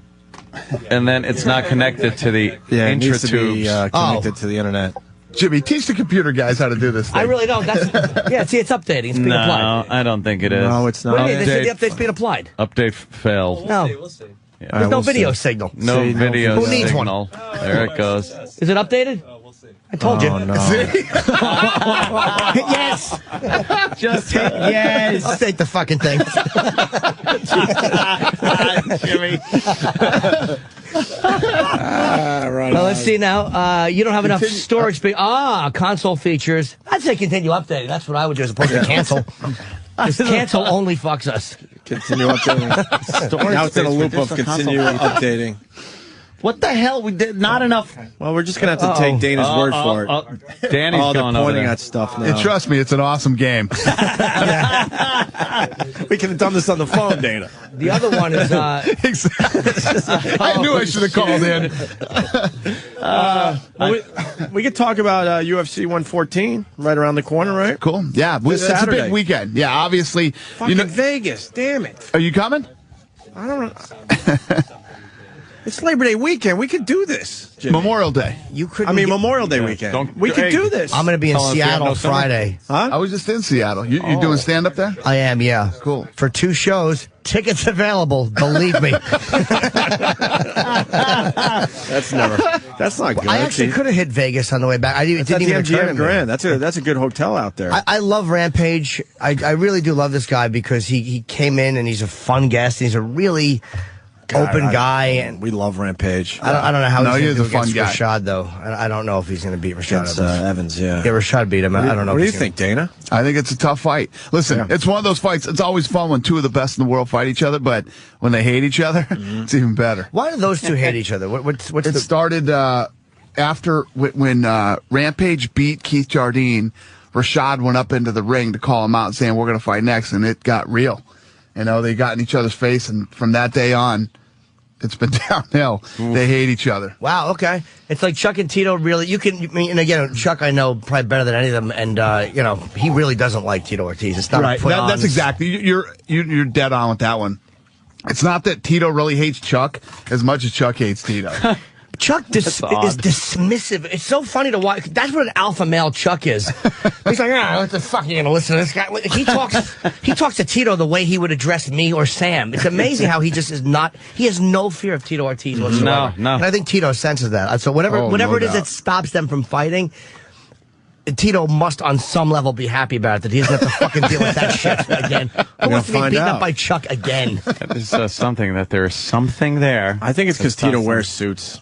Yeah? Yeah. Think that's it? He's always out of place when it comes to Pimp suits. Yeah, he's got pimp suits on while all the other guys are kind of rock and roll. I'm going out on a limb with Love Affair, though. Love affair? Between the 2 of them. Yeah, there's a love affair, yeah, Dana? They hooked up, and look how easily I say that here. Although Lesnar does the pimp suits, too. Right? He's always in the suits. No, he doesn't wear the pimp suits. I thought he did one when Tito wears straight pimp suits. Like, yeah. Pimp see his suits and go, damn. Yeah. Tito wears white on white in his suit. I have a photo with Tito. It's the whitest suit. Lesnar wears one when he has to, but it's just like 2 giant suits sewn together. I've never seen a fucking bigger suit. Reed introduced me to him at the last fight. He was one of the largest men I've ever been in the presence of. He's a big kid. You know who else is? Shane Carwin's huge. Yeah. Shane Carwin's hands are like 2 hands when he grabs onto you. I got a photo with him. His hand is draped around me, and his hand is the size of my face and head. He's a big fucking strong dude. I think we could take a look at the UFC game. Oh, yeah, look at that. Where's dumb Bob Kelly? He's dying to get in studio with you. He's flying home. He's going to be here in a minute. Just to be unless here. traffic's bad. I hope he landed. Now, when does this game come out, Dana? Tomorrow, or is it out already? Yeah, tomorrow. Tomorrow, okay. Yeah, it hits tomorroad. And what's the difference between last year and this year? It's crazy how much of a difference there is in just 1 year. Yeah. The head movement, there's a lot more fighters. They didn't have southpaws last year. They have them. And the submissions, too. Dude, they're actually... Those are all the different arenas you can okay, yeah, look at this. The Bell Center in Montreal, the MGM Grand, huh? It's at MGM, right? Yeah, it's at MGM. They're showing these guys warming up. They're kind of jumping like fighters do, and like they're like shaking their hands, like the way a fighter will shake his hands in the ring, like just to loosen up. Graphic. It really is frightening. And our TV sucks in here too. It's not great. We got basic shit. We got to watch CNN and Fox under the fight. Wow. They're like photographs. That's great. Rampage Jackson versus Rashad Evans. This is the big fight going down this weekend in Vegas. Is Rashad a little cross-eyed? And I don't know, because Rampage is looking dead on, and Rashad's kind of like a little cockeyed. Like, well, I hope that's not like real and they're just fucking with him. Holy shit. I'll make sure you ask him that when he's in studio next. Yeah. Jimmy has a question for you, Rashad. Still find your head to punch it in. Yeah, I know. It'd be great if he was cockeyed and swung and hit the wrong host. Division. Introducing first. Fighting out of the blue corner. That looks amazing. It really is. He stands 5 feet 11 inches. And that's now that's focused on Rashad. He's kind of like just jumping and jogging in place. And Rashad Evans, Quentin Rampage Jackson. And here we go. Did they get Rogan? Science. Better be good. Rampage Jackson's punch is more powerful than a charging sumo wrestler. That's pretty impressive.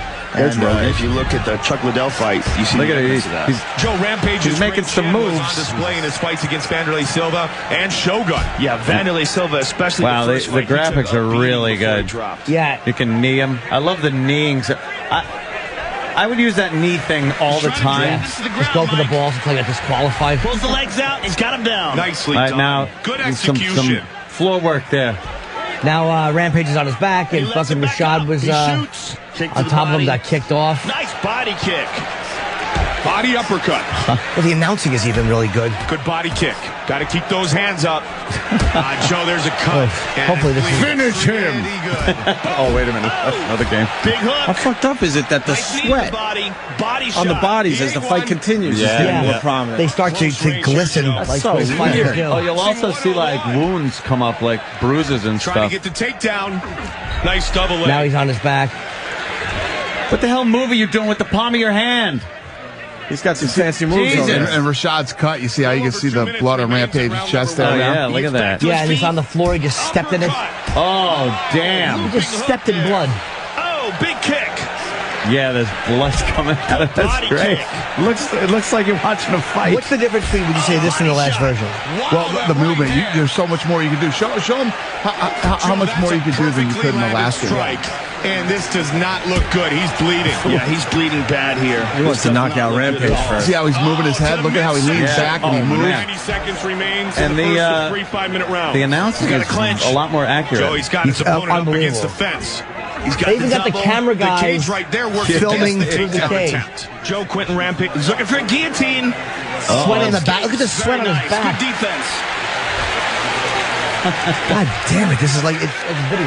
And people that are hardcore gamers that really got into this game and played it last year will notice a huge difference this year. Oh, nice counter left hook right there. Yeah, I can definitely tell the difference. Non-title fight scheduled for 3 Amazing. It's like the same blood that was on his chest before is in the exact same spot. So much more detail. Yeah. And see the cut over his eye? Can you see the cut over Rashad's eye? Yep, over his left eye. Yeah, they get injured. I think this is harder to do than like Red Dead Redemption and stuff because these guys, the muscles in such close proximity, to have two guys actually fighting, I think is a lot harder to animate than somebody who would cut. Look at the cuts on his... Jesus. Oh, man. That is pretty good, Dana. Getting a talking to. Wow. Rampage's tattoos. Looks amazing. Bigger, stronger guy, right? Really does. Down and keep him down. We got ring girls. He sets up your hands in his face. Any ring girls? The ring girls. We I got like ring the girls. ring girls from the last game. I'm just talking like a guy who doesn't know video games, though, because I said, look at the sweat on his back. Rampage's tattoos. I just obviously know nothing about gaming. I'm with you. You brought up a great point. Like, Oh, the mic. Oh, wait, hold on a minute. Go ahead there, sir. Damn it. Sorry. well, I'm saying you brought up a great point with the collision, and you can see like two guys are actually pushing against each other. Yeah. When a punch like hits, it's not just a pre-animated reaction; it's actually in the physics system. So if you're moving, a punch will skip off your head realistically. The breast jiggle the too breast on the jiggle. ring Yeah. girls. The ring girls rule. They do have the jiggle going As real on when as they it walk down gets. those stairs. Got any Easter eggs in this where you get to see the girls naked or something? Any T for code T, you put my in? man. Walmart save. Walmart That's save. it. Nice. Where's the... Knew to do that. So, by the way, you guys are doing... is it July 3rd or 4th? Is July 3rd, I believe, is... Brock Lesnar and Shane Carwin. I was going to ask you to move that because I have I'm working at in Atlantic City and it's an unmovable gig for me. So I wanted to mention that to you. If that could be shifted to What July day is 8th, it? What day is it? Tuesday. Oh, you're there the 3rd and 4th? Second and third. Second and third. So if you want to move it to the Yeah, our 4th, I'll fight's the accept that. Third's no good for me. I think we're going to be watching that fight somewhere in AC. Yeah, I was fucking so. I mean, I know I'll be off stage by the time the fight happens. I'm But I was actually very. I'm going to the second and third. I'm going down there. I was depressed though hanging that I was. I'll have to watch it down in Atlantic City, man. I want to see that fight badly. Yeah, we'll find out. We'll find a place to watch it. So Rampage came right back in after shooting the A-Team, and it's nice to see that he's back in for real. He finished in December and hopped right back into camp. Have you guys watched the primetime episodes at all? The countdown for this thing? No. It's real time, and this Wednesday is the 3rd episode of it. Awesome show, especially the back and forth with these two and the training. When is it on? Because I'll just. It's right after the Ultimate Fighter on Wednesday nights. Oh, I don't even. I just go. What do you TiVo? I TiVo that one here. DVR. Yeah. All right. Well, wait. Didn't you guys have? When were you showing the Best of Pride? Is that over now, or is that on before? Best of Pride will start again when the Ultimate. The reason that it went off right now is because of the primetime show. The primetime show ends the season, and then it'll start back when we do the new season. Because that thing was pulling killer numbers for us, too. But that was on after, right? Yeah. That thing was doing 1 million viewers. at 11 o'clock at night. It's such a good show, man. It really, I love it because there's nothing put on about it and there's nothing phony about it. And I really want to see how. I was very disappointed in that guy, Casey. I really want to see how this Jaeger does in the UFC if he wins. He could be a great fight. I agree. It's going to be interesting. I agree too. What's his weight? Is he 185? Yeah, he's very explosive and like you said, his stand-up looks great. His kicks are great. Yeah. How is he on the ground though? Good. His groundwork's good too. Wow, that was good. I guess Rampage, absolutely. I guess Rampage won. Yeah. By KO. KO. Look at that. and you were obviously playing Rampage. Yeah. He goes. Yeah. That was a nice, friggin' amazing punch to the ear. The game is getting great reviews, by the way, Dana. Yeah. No, it's from GameSpot. Yeah, a real nice rating. This is like I said, when they came in, THQ came in and walked us through all the changes that they had made from last year's game, and like I said, I was blown away at how much they did in just a year. So, are you guys closer to being legalized here? I mean, I know we talk about that every time, but it's very embarrassing that here in New York. Yeah, come on. I mean, we can go to Jersey and watch it. Right. So in fucking New York Jersey, is not. we go to Philly, we go to. We're in Boston now, right? You're in Boston. Yeah, we'll actually be in Boston in August. Yeah. That's exciting. They're gonna love it. We're doing a fan expo there too. Oh, we got the big fan. Listen to this. This is crazy. For this weekend, this fan expo, we've sold over 16,000 tickets just to that thing. The fan expo is one of those things you'd walk up and go up and pay to get in. We pre-sold over 16,000 tickets to this thing. Yeah. Wow. And it's double. It's twice as big as it was last year. And they want to tax soda here, and they're just fucking us for taxes, and they want to raise everything, and all this money that could be coming into the city, all this tax dollars from these events, they're wasting it because one or two guys, I personally feel, have another agenda, or maybe you're tied in with another sport. That's just my opinion. Will not push this through. Accusations, Jimmy. Just an opinion. It's an opinion only. It's an opinion only. Yeah. But all that tax money we could be getting in this state, instead of fucking us for more and more and more, it makes me sick that it's not legal here, just for that reason alone. We getting closer, Dana? Yeah, we're getting closer. So unless Jimmy just fucked it all shut up. Right? No. I'm kidding. No, but I'm not saying anybody. There's no other reason for it to not be. How was that shove? That was a I'm kidding shove, and you almost went across the room, even though you didn't mean anything by that. Yeah, but no, I didn't say anything. Mention any names. It's just I want to see it legal here. It's very frustrating. No, it'll happen. I appreciate it. It's going to happen. Listen, what's happened in the past? You remember the government shut down here when we were supposed to get it done last year, and there's been a couple other bumps in the road, but I'm very confident we're going to get it done soon. Okay, so that will be almost everywhere in the U.S., right? Is this the last place in the States? I'm almost positive it'll be everywhere that there's an athletic commission in the country. Wow. And how many states have athletic commissions? I think there's probably, I want to say there's like 4 that don't. Okay, I imagine, Alaska? Yeah. Yeah, Alaska, and then there's another one, too. I think I'm going to guess one of the Dakotas. Like Montana or something. I was going to go Montana. Yeah, what are they doing, Montana? Exactly. There's a lot of... fucking 9 people live there. I'm going to guess one of the Dakotas. One of the Dakotas. They probably have like some fucking North and South Dakota war. An athletic commission. I think Vermont doesn't have one either. Exactly. Why would they? Have some ice cream. Fucking lefties. Fucking pinkos. But New Hampshire does? New Hampshire very close to Vermont. That's strange, New Hampshire does, though. Yeah. Can you guys go to Vermont, though? There's no commission. We wouldn't go anywhere where there's not an athletic commission. Oh, by the way, this would be your next fight. BJ was so great in studio. We had him in. Watch BJ Penn take out Jimmy really fast here. Armbar, right? Yeah. Yeah, okay, and you do that. And so we met at the, I want to say it was the Lesnar fight. It could be the Forrest fight. Probably skip ahead. Yeah, skip ahead, because this is the whole. Is it the whole thing? Yeah, I think I'm just shitting on Bob Kelly. In an armbar, but not a real one. Could you put me in one, but not a real one, just to show me how? Not a real one. Good one. Yes. Oh, make it real, Jimmy. Come on. Meaning, I don't want him to. No pressure on it. Yeah. No pressure. I mean, BJ. I want to know what that feels like. I gave BJ the sign, like make it hurt. A little pressure. There's a little pressure. Just. Oh, he set his leg across me. Wow. Oh my God! Across his neck. Holy! All right, he's tapping. Jimmy just tapped. He did that sitting down. He did that sitting down, Dana. That's funny. But he just goes, "Wow, that is horrible." It's fucking horrible. But he didn't. He was. Believe me, he didn't fucking hurt me. He just. Just when you feel yourself, like a chicken wing. I never realized you get pulled in both directions. You get pulled, your arm gets pulled, and then your chest is going the other way, and you're like, "Oh, this sucks even more than I imagined it would."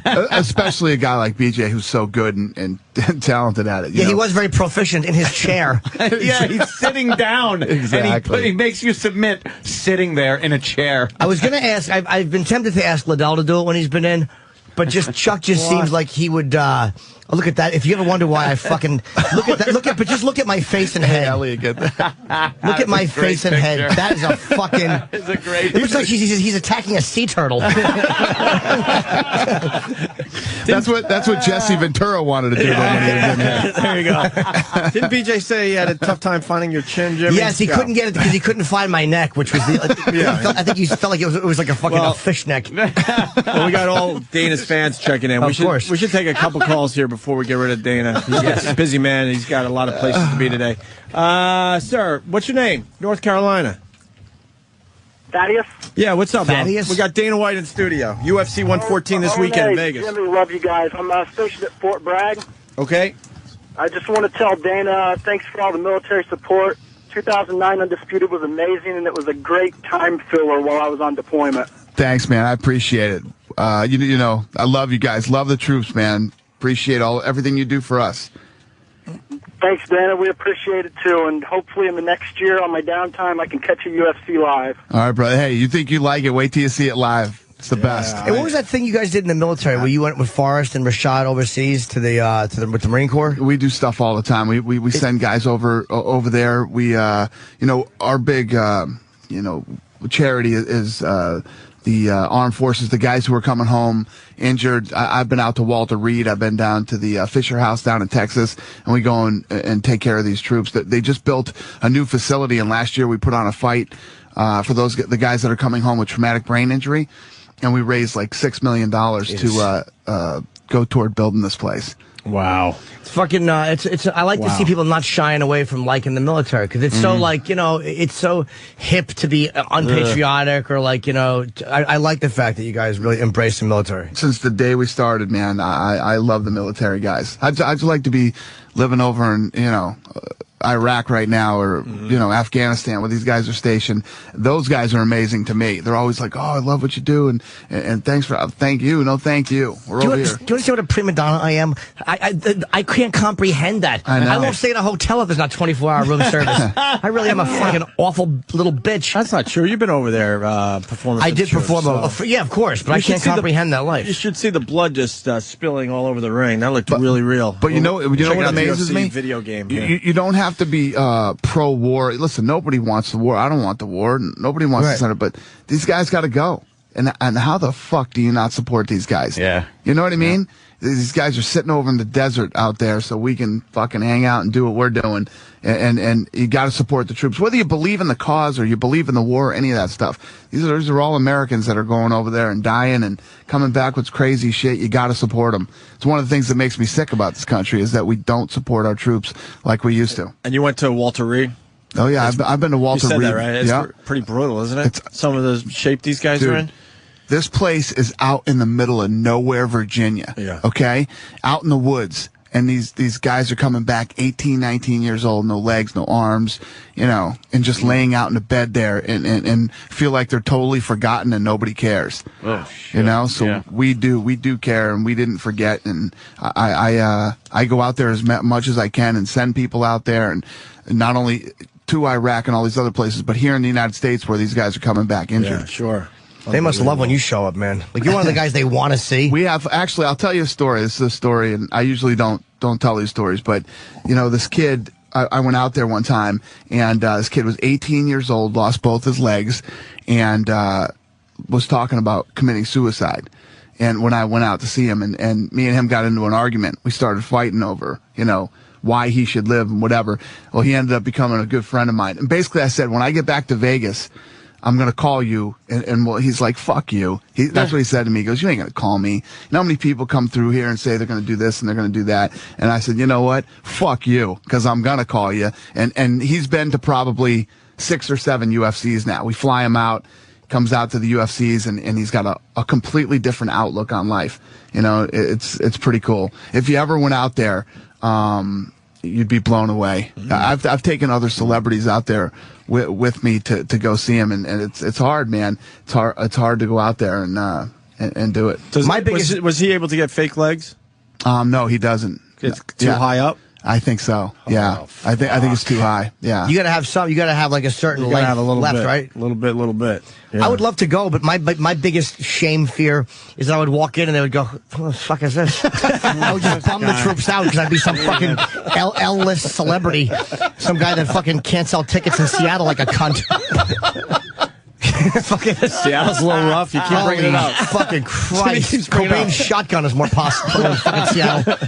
Seattle's a little rough right now. Oh, my God. Really? Fucking, what am I, a rain cloud? You fucking cocksuckers. Come watch me. A fucking fun act. We'll all laugh and have a good time. But no love for Jim Norton. I guess they're all going anywhere. But smart me, you go on Memorial Day when they're all going to go to the fucking beach. What, BJ Shea can't take care of you? BJ is doing the best he can, but, you can't sell shit in a fine restaurant, and I guess that's what they're trying to do. It is Memorial Day weekend, though. Oh, my stupid. It's the only time the sun comes out in Seattle, so they want to be outside. See, you know where you should have been Memorial Day weekend? Vegas. You should have done a gig in Vegas.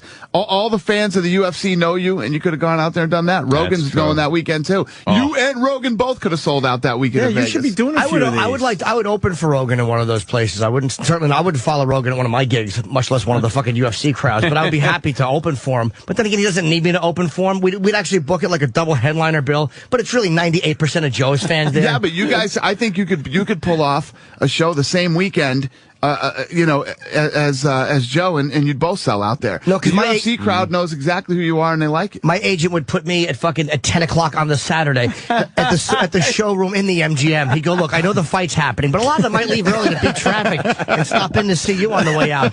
Hopefully, look, if Rashad Rampage is over 18 seconds into the first round, they'll spill right into your show." Fucking non-planning shitbag I am. Ugh, what a fucking flop. I could have been in Vegas. I'm so annoyed at myself. That's a smart move. I would have done a fucking... yeah, man, that's a good one to go to.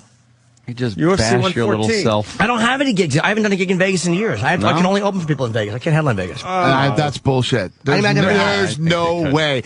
Dude, I will prove you wrong on that one. I will do it eventually. I just never done it. I'm challenging you right now. I'd prove you wrong. I'll bet you right now that if you come to Vegas on a UFC weekend, you'll sell out. I guarantee it. Oh yeah, I'll bet you right now. I'll bet you $1,000. No, because that would be a lose-lose for me. Then if I sell out, I owe him $1,000. You know how much that would suck to sell out and have to hand him $1,000? You guessed right here for his Pitbury addiction. Hey, let's go to Richie Boy in Maryland. Richie Boy.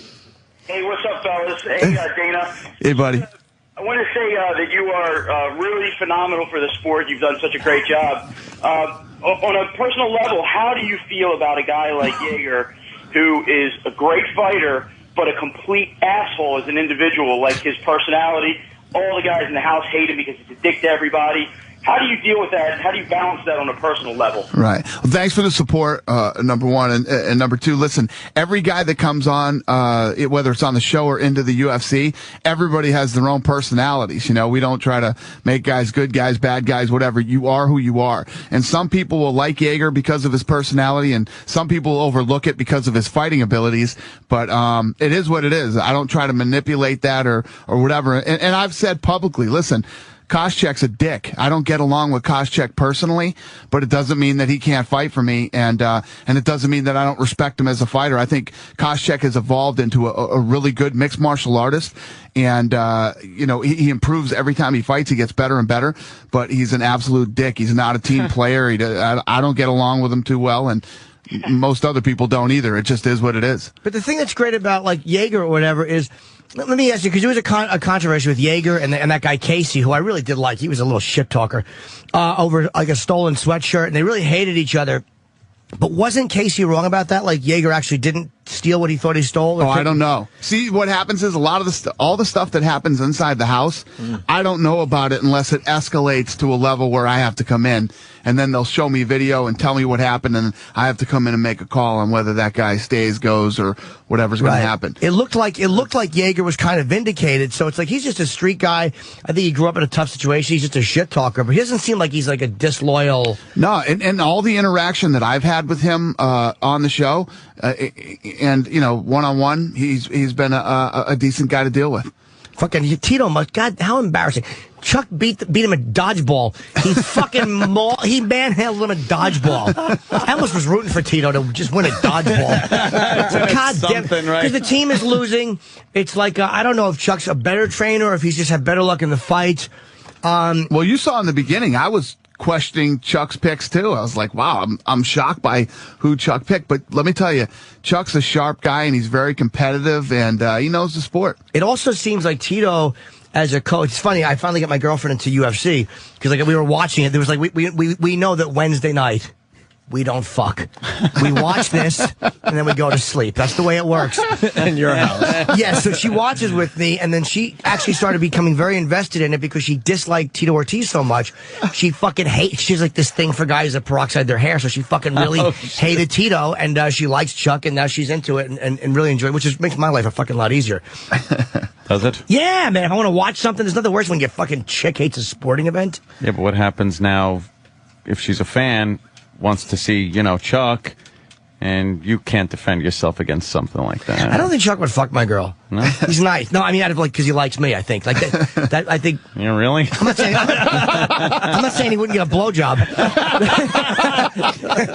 From you? I wouldn't give Chuck a blowjob. Unless, of course, it got me better tickets to an event. And what the fuck? You do what you got to do. But I'm bummed that he's not going to fight Tito, but Tito's got to be happy about that. And we're going to find out. I think next week he's going to be able to find out why. Let's say hi to Steve in Vegas, the home of UFC 114. Steve, what's up? Hey, what's up, Dana? Yes. Big fan. Hey, buddy, thanks. Got a quick question for you. You got a fighter on this season's episode. His name is Nick the Promise Ring.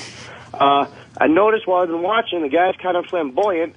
I want to know, is there a chance this guy's gay, or have there ever been any gay fighters without mentioning any names? It's so weird you just said that to me because I swear to God, when we came into the studio this morning, somebody asked me if Nick Ring was gay. I swear to God, somebody just asked me that this morning. This is crazy. I have no clue. I have no clue if he's gay or not. And I never, the whole season that I was there, I never got the, was he flamboyant the or idea something? that the guy was gay. He just, when he talks, if I had to guess, I would guess yes. But again, I don't know. He kind of talks like in a way that is almost like, it's just his speech, his cadence is kind of what you would associate with gay guys, but no, hard to say, man. He doesn't behave like a quote unquote gay guy. He behaves like a fighter. Well, you know what did it was when when he first got chosen for his match, and the guys go up there and they do the square off thing. Instead of putting his fists up, he stood back and he put his finger up, like giving the no kind of a thing to the other fighter. Well, he's kidding. I think he knows that they've teased him about that, and he knows he talks a certain way. So it could just be him like goofing on what they goofed on, and he's a fucking great fighter. Well, what about what's his name who knocked out Kimmel Slice? I can't remember his name. Mitrione. Wasn't he a gay fighter?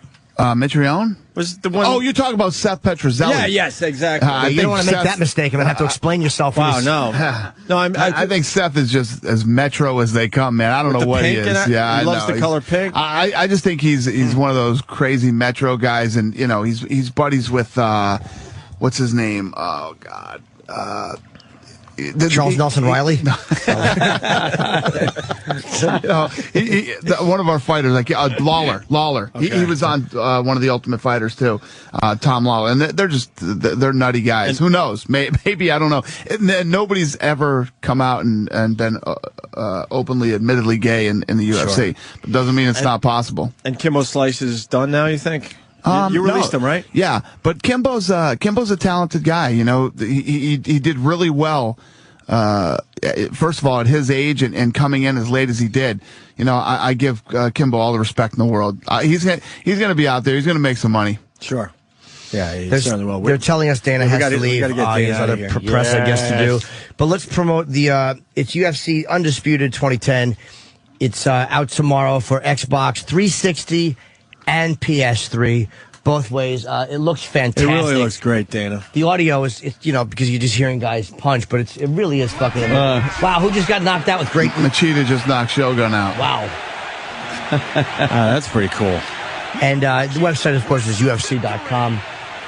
UFC 114 in Vegas this weekend. And the Fan Expo. If you guys are, if you're close or you could drive in or fly in, the Fan Expo is awesome. If you've never been, it's incredible. Every fighter you can think of is going to be there. The ring card girls are there. Kenda Perez, the host of the Best of Pride, is going to be there. It's going to be a good weekend. By the way, the fighters are all, when you walk up to them, when you get stuff signed or you get a photo, they really aren't just being polite. They really are cool guys, man. Every one of them. I've never seen a fighter blow off a fan or treat a fan. That's why I love those guys so much. They're all nicer than every boxer I've ever met.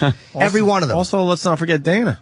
Dana does the same thing, and he's running the whole show. Dana takes 3 hours to go backstage because he talks to every fucking fan on the way back. You're running this thing. You don't have to stop and take pictures and sign stuff. You were all unbelievable. We're all walking with Dana, and he's just stopping and chatting with everybody, and we look like the world's fucking fruitiest bodyguards. So we're like, let's just go in the back and wait. This is humiliating. I like to think I'm an up and coming fighter when I'm with Dana White.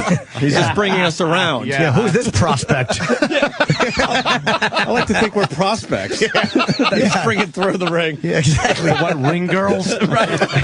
Yeah, exactly. I really should be holding up a fucking car. I'm like a ring girl in prison. They won't let women in. So they just throw a bra on me. I would love to know what the fans think as Dana's walking us through, me and Jimmy, usually. But he talks to it's everybody, man. horrendous. It's like, that's what, to me, so many of those sports are missing. It's like that connection. And what's happening is UFC is fucking passing everybody by because the events are entertaining. But now I'm into that WEC. That fucking Aldo Faber fight was you could not have picked a better first pay-per-view event. That Aldo is fucking, he's got to learn English. He has to learn English. That guy's fucking great. He actually wants to move up to 55 and fight BJ. Wow. You got to sneak some fight. You got to sneak some of the lighter fighters into the pay-per-views, the UFC pay-per-views. Yeah, I know. Believe me, sneak a couple in there. We've been hearing about it. Believe me, just a little bit, little taste. God, that's because those guys fight very different, a lot quicker. Dude, I want to watch Aldo fight anybody. I want to watch either him go up or them go down. I want to watch it. He's an animal. Watch him fight. All right, now we're babbling. We really got to get Dana out of here. Dana, thank you, man. No, always a pleasure. Thanks, guys. Thanks, sir. All right, and whatever. I got to piss. Yeah.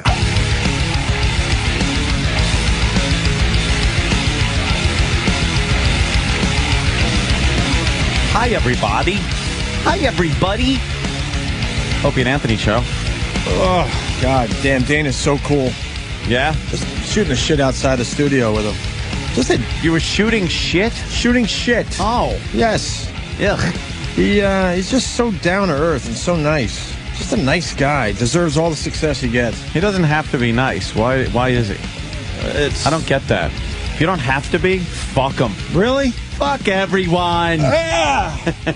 Still no sugar cheese shit. No? No, man. I'm stuffed with cheese and sugar today for my birthday party. It's a hell of a diet there. Yeah. Yeah. I was so fucking livid last night. Because of the Lost finale. I don't. Yeah. Well, Lost finale, but it had to do with the Lost finale. No, it wasn't that. No. I watched the beginning because Lost started, like the whole Lost finale epic started at 7 p.m. When did it end? 11:30 p.m. No, then you had the Kimmel. Yeah, right. Then That's the what Kimmel. I mean. So I mean, technically, you're talking another hour then. So it was 12:30? Lost from 5.5, 6 hours almost. Right, Travis? Kimmel was on until 1 o'clock. Oh, okay. So 6 hours. 7 to 1 was the Lost finale. That's a quarter of a day. How fucking funny is that shit? Yeah. So that was your Lost finale thing. So I'm watching the preliminary shit upstairs in the living room on the TV in the living room, waiting for the big event where I would then go subterranean and hit the movie theater. Is the average guy going to relate to what you're about to say? Abso-fucking-lutely not. But that's what makes me special. Remember how we used to just talk so the average guy would relate it? Yeah, and we were bullshitting then too. So meaning going downstairs to the big theater? To the theater, because an epic event like the final episode of Lost after this many years. I wanted to see on the big screen in my personal movie Is theater. your big screen outdated yet? No. Well, you know how technology goes. I know, but this is it's still like hanging in there? The shit, yes. Okay. It is. So I turn it on and I run down. First I have to like go, okay. All right, this is over. It's 9 o'clock. It's going to start soon. I run downstairs. I turn on 8 ABC HD, and the picture comes on. No sound. See, I knew Fios was sitting there horrible. going, no, it has nothing to do with Goddamn Fios. What are we doing? Nothing to do with Fios. We're going to beat up Fios for the next hour? Nothing to do with the fantastic Fios. It wasn't Fios? Nope. What happened? I assume a bulb went out. That somebody. No, it wasn't a bulb. It was for sound. One bulb went out. Audio, the bulb. The sound the bulb went out. The sound bulb. It's got glowing tubes in his equipment room. Yeah. What happened? A bulb went out. I can only assume. Doesn't get funnier than that. Come on. I can only assume that somebody over the course of the weekend. Pushed the button. I've had people over. Yeah, push the button. That's all it takes, right? Fucked up something. So now I had to make a big decision here. Do I run upstairs and watch it upstairs or stay down here and try to troubleshoot and miss Lost? That's a tough one. I know. What'd you do? I ran upstairs, rewound it because I tried to troubleshoot a little, rewound it, Lost, and then started watching it upstairs. But I was so fucking... I couldn't even enjoy myself. I'm cursing, spitting, throwing shit, yelling. I was a maniac! So you didn't see it in the theater? Then, but here's what happened. Yeah. Now a commercial break would come on. And then you go downstairs But I couldn't go downstairs yet because I'd saved up some time on the DVR. And I didn't want it to work and then miss the part on the DVD. You get me. So I had to fast forward through some commercials, watching it upstairs till it got even time-wise. Then I ran downstairs to troubleshoot. Switched over, troubleshot, and got it working. Okay. And was able to watch the majority of it in the theater. You know how many times... I don't have a system like yours, but I have an okay system, and every once in a while I got to get the audio video guy over to troubleshoot. Yeah. And it costs $250 from come over. To troubleshoot? Just to show me, see this button right here. He shot the trouble. See, this button right here shouldn't be pushed in. That's all it was. I really didn't need to be here, and you really didn't need to write that check for $250. Oh, God. That's happened a few times. Just because of one dumb button that somebody pushed when I wasn't looking. And that's what happened. And now, I love it because people are really sympathetic with this problem. Wow, Anth. Wow, that's a hell of a problem. Oh, my God. I missed it, buddy. I was in the bed. I took what could be a 40-minute piss. Because I was talking to Dana after. You know how you piss so bad you stand there and nothing comes out? I was telling Ann, how down to earth is that guy? He's just shooting the shit with us outside the studio. He didn't have to do that. He's a great guy. He's just genuine. a really, really nice guy. By the way, they're not being sympathetic.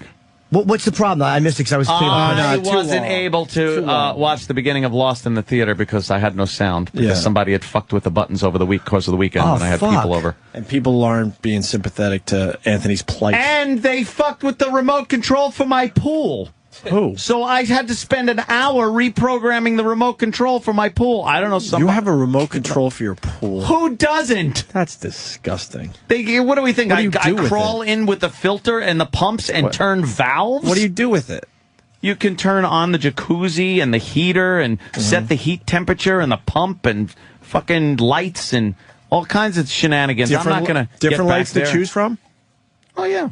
You could go like blue tint, green tint, red tint. Just the pool lights, but then there's the outside lights. Right. But I'm not going to... You think I'm going to get back there and turn a valve? Why not? To open a valve up to clean the pool or something like that? No. I press a button. But it was all fucked up. I'm pushing buttons and things aren't happening that are supposed to happen. By the way, a lot of people want to know why we're not talking about Lost. We started the show talking about Lost, and we got the replays. So the first hour of the show today will be all about Lost. So. Don't worry, if you want it spoiled, just listen to the beginning of the program. And no one, by the way, has been able to shoot my theory down accurately. No? Nope. Your theory was indeed that they were on Gilligan's Island. Yes, and that they were all ghosts. What happened was this ghosts. They were all dead, and it was a ghost flying the plane. That was my theory. A ghost was flying it. And there was a bomb on it. Jimmy brought up a good point that they were never alive. Yeah. And the whole thing makes sense because the plane broke in half on the pilot episode, and they plummeted and lived. Yeah, like the back of the plane, the tail, people who sit at the tail of the plane, it just fell from 30,000 feet, and they were okie dokie. Yeah. And they lived a linear life. Because the plane did break. It broke in half. There's no landing, a nice landing. There's wreckage everywhere. They just would have been dead. Can I tell you how great my girlfriend is? She fucking hated Lapidus. Hated Frank Lapidus. How could you hate Lapidus? Because she thought he stunk as an actor, and his lines were so terrible. Like, hey, in case anyone hasn't told you, I'm a pilot. She made me hate Lapidus. Lapidus. And we found some really good bad extra acting. That's my favorite thing to do with Lost was watch for the horrible extras. And there was one moment where, like, one of them said, like, well, what are we going to do for food? And the extra in the back, and she goes, oh, look at that extra. So we rewound, and the extra, it was a woman going, like, the woman was like, put her hands out and mouthed, like, yeah, what? Like, it was such a bad overacting by an extra. Yeah, what? Like, nobody reacts that way. No. Yeah, what? I'm going to have to do the whole series, I think. I'm going to have to do the entire series. Over? Big festival, beginning to end. First, I'm going to watch the last episode again, like twice. To see what you can pick up on? Just to see if I pick up on some stuff. And then I'm going to watch the whole thing consecutively. I'm just going to lock myself away during a vacation or something and just sit there like fucking Howard Hughes in my theater filling up bottles of piss. Yeah. Don't forget about the fingernails. Got to grow them out. Sean and Georgia is going to debunk your theory, Jimmy. Check the blueprints. By the way, you're not going to do that, Ant. Check the blueprints. Ant's not going to do that. Blueprints. Why wouldn't he? He Check wouldn't. The blueprints. Why wouldn't he do that? Because all he wants to do is fucking put his big dick in the pool. He's not wasting his time watching that fucking show again. He's seen it. Do you like putting your big dick in the pool? I like my cock in the pool. It's fun. So obnoxious. Yeah, like a skimmer. Do you just dip your dick in sometimes? It's good. Yes, I stick my dick in the pool. Without bending your knees? Just the dick. Just. Yeah. Yeah, that's what I do. What's your, okay, so you're going to debunk my theory? Fair enough. Here's Sean. Sean! All right, guys. Okay, Jimmy. Yes, sir. Wrong! I agree with Travis's theory of that they survived the plane crash. Okay. And the people that were brought to the island mainly had, as Jacob said, the people he chose had nothing to live for. And if you look at the people who weren't there in the church at the end, Michael wasn't there with Walt because Michael and Walt they had their own thing before they even got on the island. That's what Michael was looking for. That's who he was waiting for to die, to go with him. Okay. Then Echo wasn't there, and what was he searching for the whole time was his brother. Who's already dead. Yes. So when Echo died, he went on. But the other people that were in the church formed the bonds on the island because they didn't have anybody when they arrived. But they went through everything together. Certain ones fell in love with each other. But hold on, but Son and Jen, I'm sorry to interrupt you, but Son and Jen, if you're correct, had a daughter to live for, a kid to live for. So they had something to go on for. If you remember, she was almost cheating on him before this started. The marriage was horrible. He was basically forcing her. Being on the island brought that back to them. Them to reignite what that was. Desmond had Penny before. Penny? But he didn't think he was right for her. And being there, seeing that she wanted him, brought that back to him. And also, if you notice, when Hurley and Ben were talking to each other at the end, Hurley tells him, you made a great number 2, and Ben says, you made a great number 1. They're talking about shitting and pissing. Yes, exactly. They did some scat movies with the Dharma cameras. Scat all in black and white with that Asian guy, the doctor. Who loved them, of course. He's shitting on little white rabbits. But they wouldn't have known that unless they had spent time together. And in the end, that was their prize for finally finding something to live for, was they got to live that timeline of where they were happy where they had what they wanted, where things were starting to go their way. What the hell are the two of them? What the hell were the two of them going to do on that island all alone? Yeah, it really was. Like Fat Hurley and fucking stab you in the back at a moment's notice, knee-jerk Ben. It is too vague, though. I tell you why I don't agree with you, even though you're making good points. When they said you were a good number 2, you were a good number 1, maybe they only had that 1 second together. I don't know. But that point which you make, which is a good point, isn't strong enough to me to explain away how they don't show any of the deaths then. How do you not show Kate? How do you not show any of these other deaths? You can imply it. They showed Jin and Sun when Christian explains. He goes, some people died before you, some people died after you. They showed Jin and Sun dying. No, them I mean, but not like Kate. But then they showed people leaving the island. And when Kate says, I missed you, that can be inferred that she lived a life without Jack. And the thing about Jack dying in the same spot was, I feel, was everything coming around full circle in the end. But full circle, to me, the thing is, they had that sneaker being aged could possibly be that Jack had just been laying here and nothing had changed. And the sneaker had changed, but he hadn't rotted or anything? I don't know. I mean, I don't know if they're really showing his body, quote unquote, or just where he died. I don't know. I didn't even, I mean, someone else pointed out the sneaker had aged. To me, them just showing that fucking plane wreck and nothing man-made really said something. I think that was them showing that they actually, because some people thought that the plane had just crashed because they showed the plane underwater with all the people when they thought Widmore was just doing the cover-up. Right. Was some people thought that the plane had never crashed on the island, that the island was itself Purgatory. I don't think anyone thought the plane didn't crash. I thought it would be. There were some people that did think the Purgatory theory was what the island was and all that. No, I think the entire series revolved around Faraday's hat. That was the most important part. They were all living on the brim of the hat? Yes, yeah, just Faraday's hat making the appearance it was the culmination of 6 years. You know what? You're right, because that was in the center of the light on the island. Yes. It was beaming on Faraday's fucking feathered hat. and the thing was, how do we take people and make them look like Lower East Side hipster shitheads? And Faraday said, how about this? I'll put on a hat. You get a fucking faggoty band that stinks, and the bassist will walk off, and nobody will wonder why the bassist just walked off stage. What about the hat? The hat. The hat. And Faraday's hat. That's what Lost is about. And Charlotte, where was she? Looked good, by the way. Yeah. She didn't go at the end. Maybe her and Faraday had some business. Yeah. I'm not.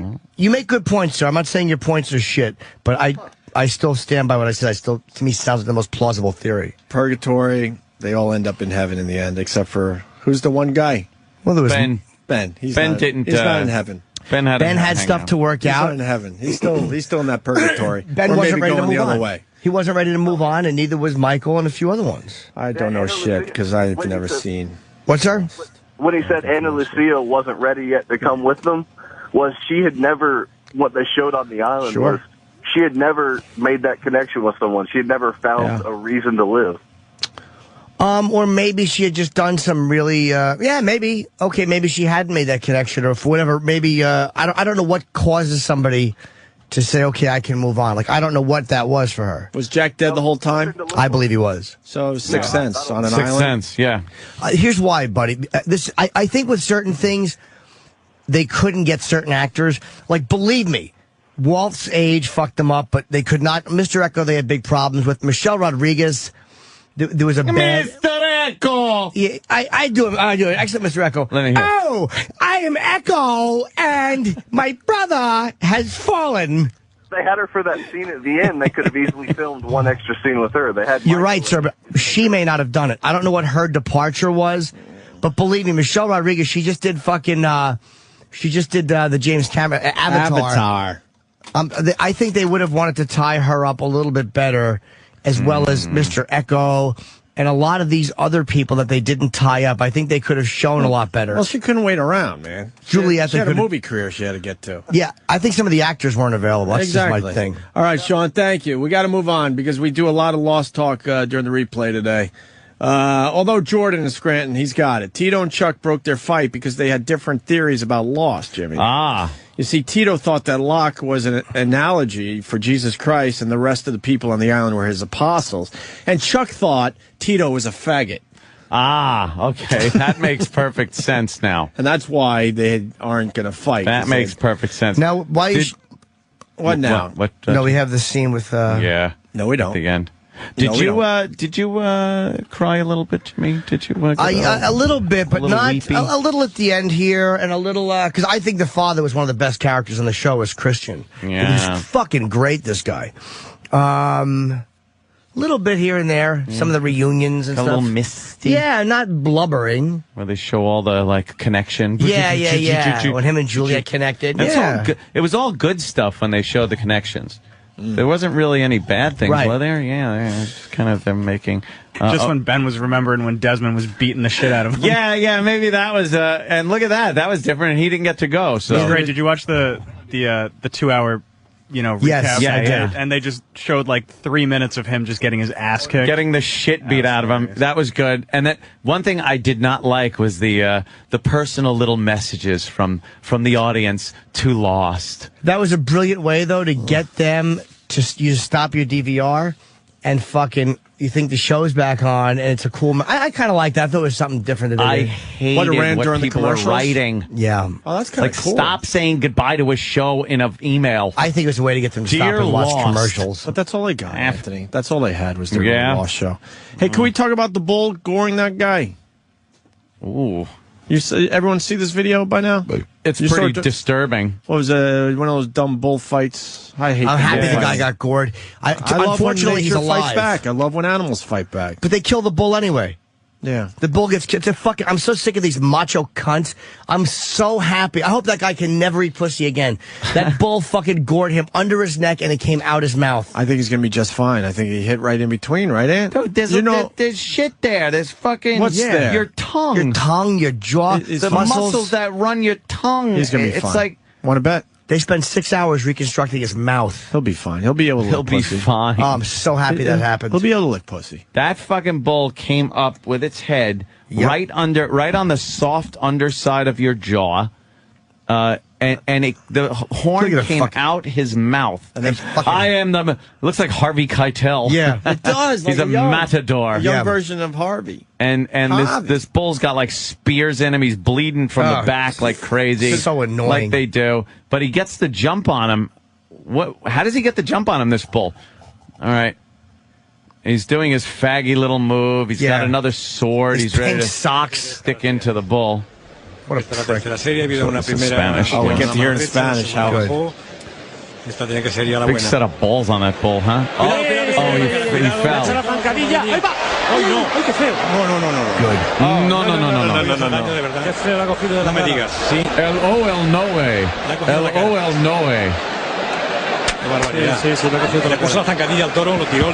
I'm so happy that happened to him.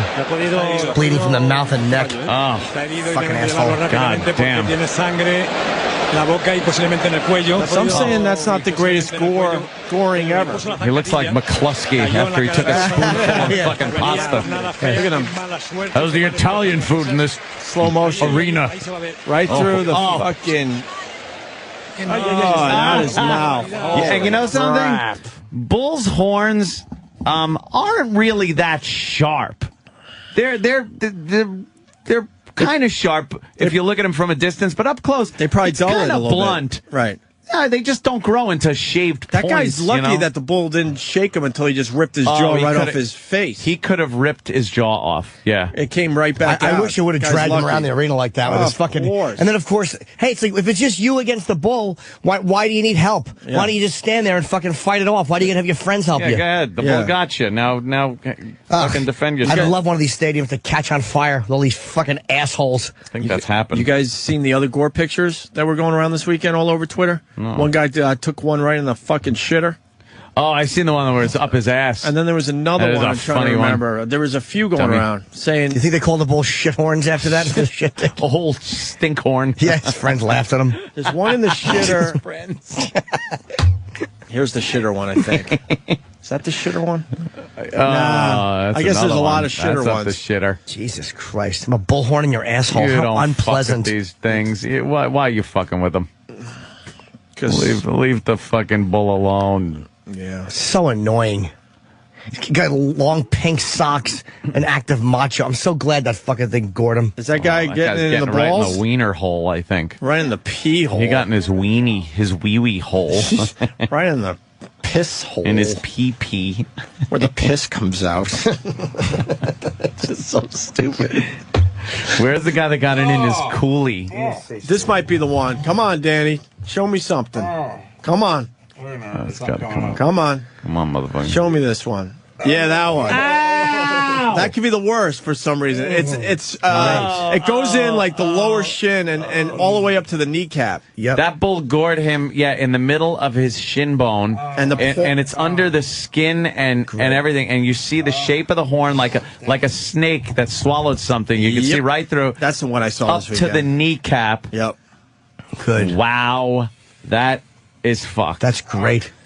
That's fucking. You think that guy's gonna be embarrassed to wear a bathing suit this summer? Oh, it could be. He's a hurting motherfucker because the bull didn't back out gently. Oh, you think he just ripped the horn out of it? I hope so. Imagine it ripping out like that. Fuck. Nice. Tendons and stuff coming with it. What about that guy bent over? Dirty bullhorn. No, the second one. You know how dirty that is, by the way? The bull's rubbing his horn through the dirt, and then he sticks it through your fucking mouth. Could be an infection. Oh, this guy's getting it right up the shitter. Is he getting it up the shitter? Look at his face. He's like, I hope that fucking guy's mouth is infected. And they have to take the bottom half of his jaw off. Give him a Robert Ebert. Yeah. Oh, and I love that. Robert Ebert. Did I say Robert? Yeah, I think so. Roger. Roger, Fuck, right. Sorry. Yeah, that's God right. damn, I was having a pretty good one. I just say it before the listeners do, that's all. They wouldn't notice. No, they don't notice anything. No, never. Fucks. Wow, that is some nasty ass fucking. Let me say hi to James on Long Island. James. Yo, what's going on, guys? How you doing? Hello. Yeah, so you see the YouTube video of the guy biting the bull, the horn going straight up his ass. He gets launched like 30 feet. Yeah, we've seen the asshole one. Yeah, well, gets it up the fucking ass. Is what happened to him. Man. That's a perfect shot. Good for him. Thank you, James. I appreciate it. Yeah, that's it. Thank you. And just one more thing. When they referred to all of us losties out here are going to miss the show. Are you a lostie? Losties? Are you I'm a lostie? No, I'm not a lostie. Why not? Because he's a loster. You watched, and there's a difference. You watched every episode. You're a lostie. No, I'm getting you a shirt. I watched the show. You're getting me a lostie show? I'm going to get you a lostie shirt. Oh, that guy's dick. Holy shit. He got it right in the taint. He got gored right in his fucking ball sack. Is that taint or ball bag? That's ball bag. Yeah. That's close, though. And look at the bull's face. It's like, oh. That's how the bull laughs. He's laughing. See that fucking scrotum come apart? Do it for Manny and Carlos's balls. Take that shit. Nice. Holy shit. And the bull's even got those teeth like the guy who got his head hit with the rifle. Those dumb fucking Vietnam teeth that kid had. That bull has got some Alfonso Soriano teeth. That guy's got on blue, like spandexy material pants, and he is getting a Goring right between the asshole and balls. Oh, fuck. Hey, this guy's actually seen bullfighting live. Joe? Yeah, man, what's up? Hi, Joe. What can you tell us about bullfighting? You saw it live, huh? I went to Spain a few years with my stupid ex-wife, and we were out there, and that shit. But have you been to Oklahoma? No, I haven't been to Oklahoma. They say the ladies are insane there, but it really doesn't matter. No, go ahead. The one I was with sucked. But anyway, I won't even get into that. Night. Nah. Right. It's like going to an NFL game over there. It's huge. And I know. The bull, it depends on the bull how he does. Obviously, they're going to kill him, but if he beats the damn matador or whatever, then they'll let him go. But it's inevitable. He's going to die anyway. But they got spears in him to begin with. exactly. But slow him down before they even get him out there, right? The bull won. Yeah. The bull gored the guy's mouth. Yeah, let him go. Yeah, the stuff you see on TV is just the matador out there. He's probably out there 15 minutes before with these guys on horses, sticking him in there, getting him real tired. Yeah, they got like picadors and toreadors. it's not even close to fair. And hody-dos. No chance.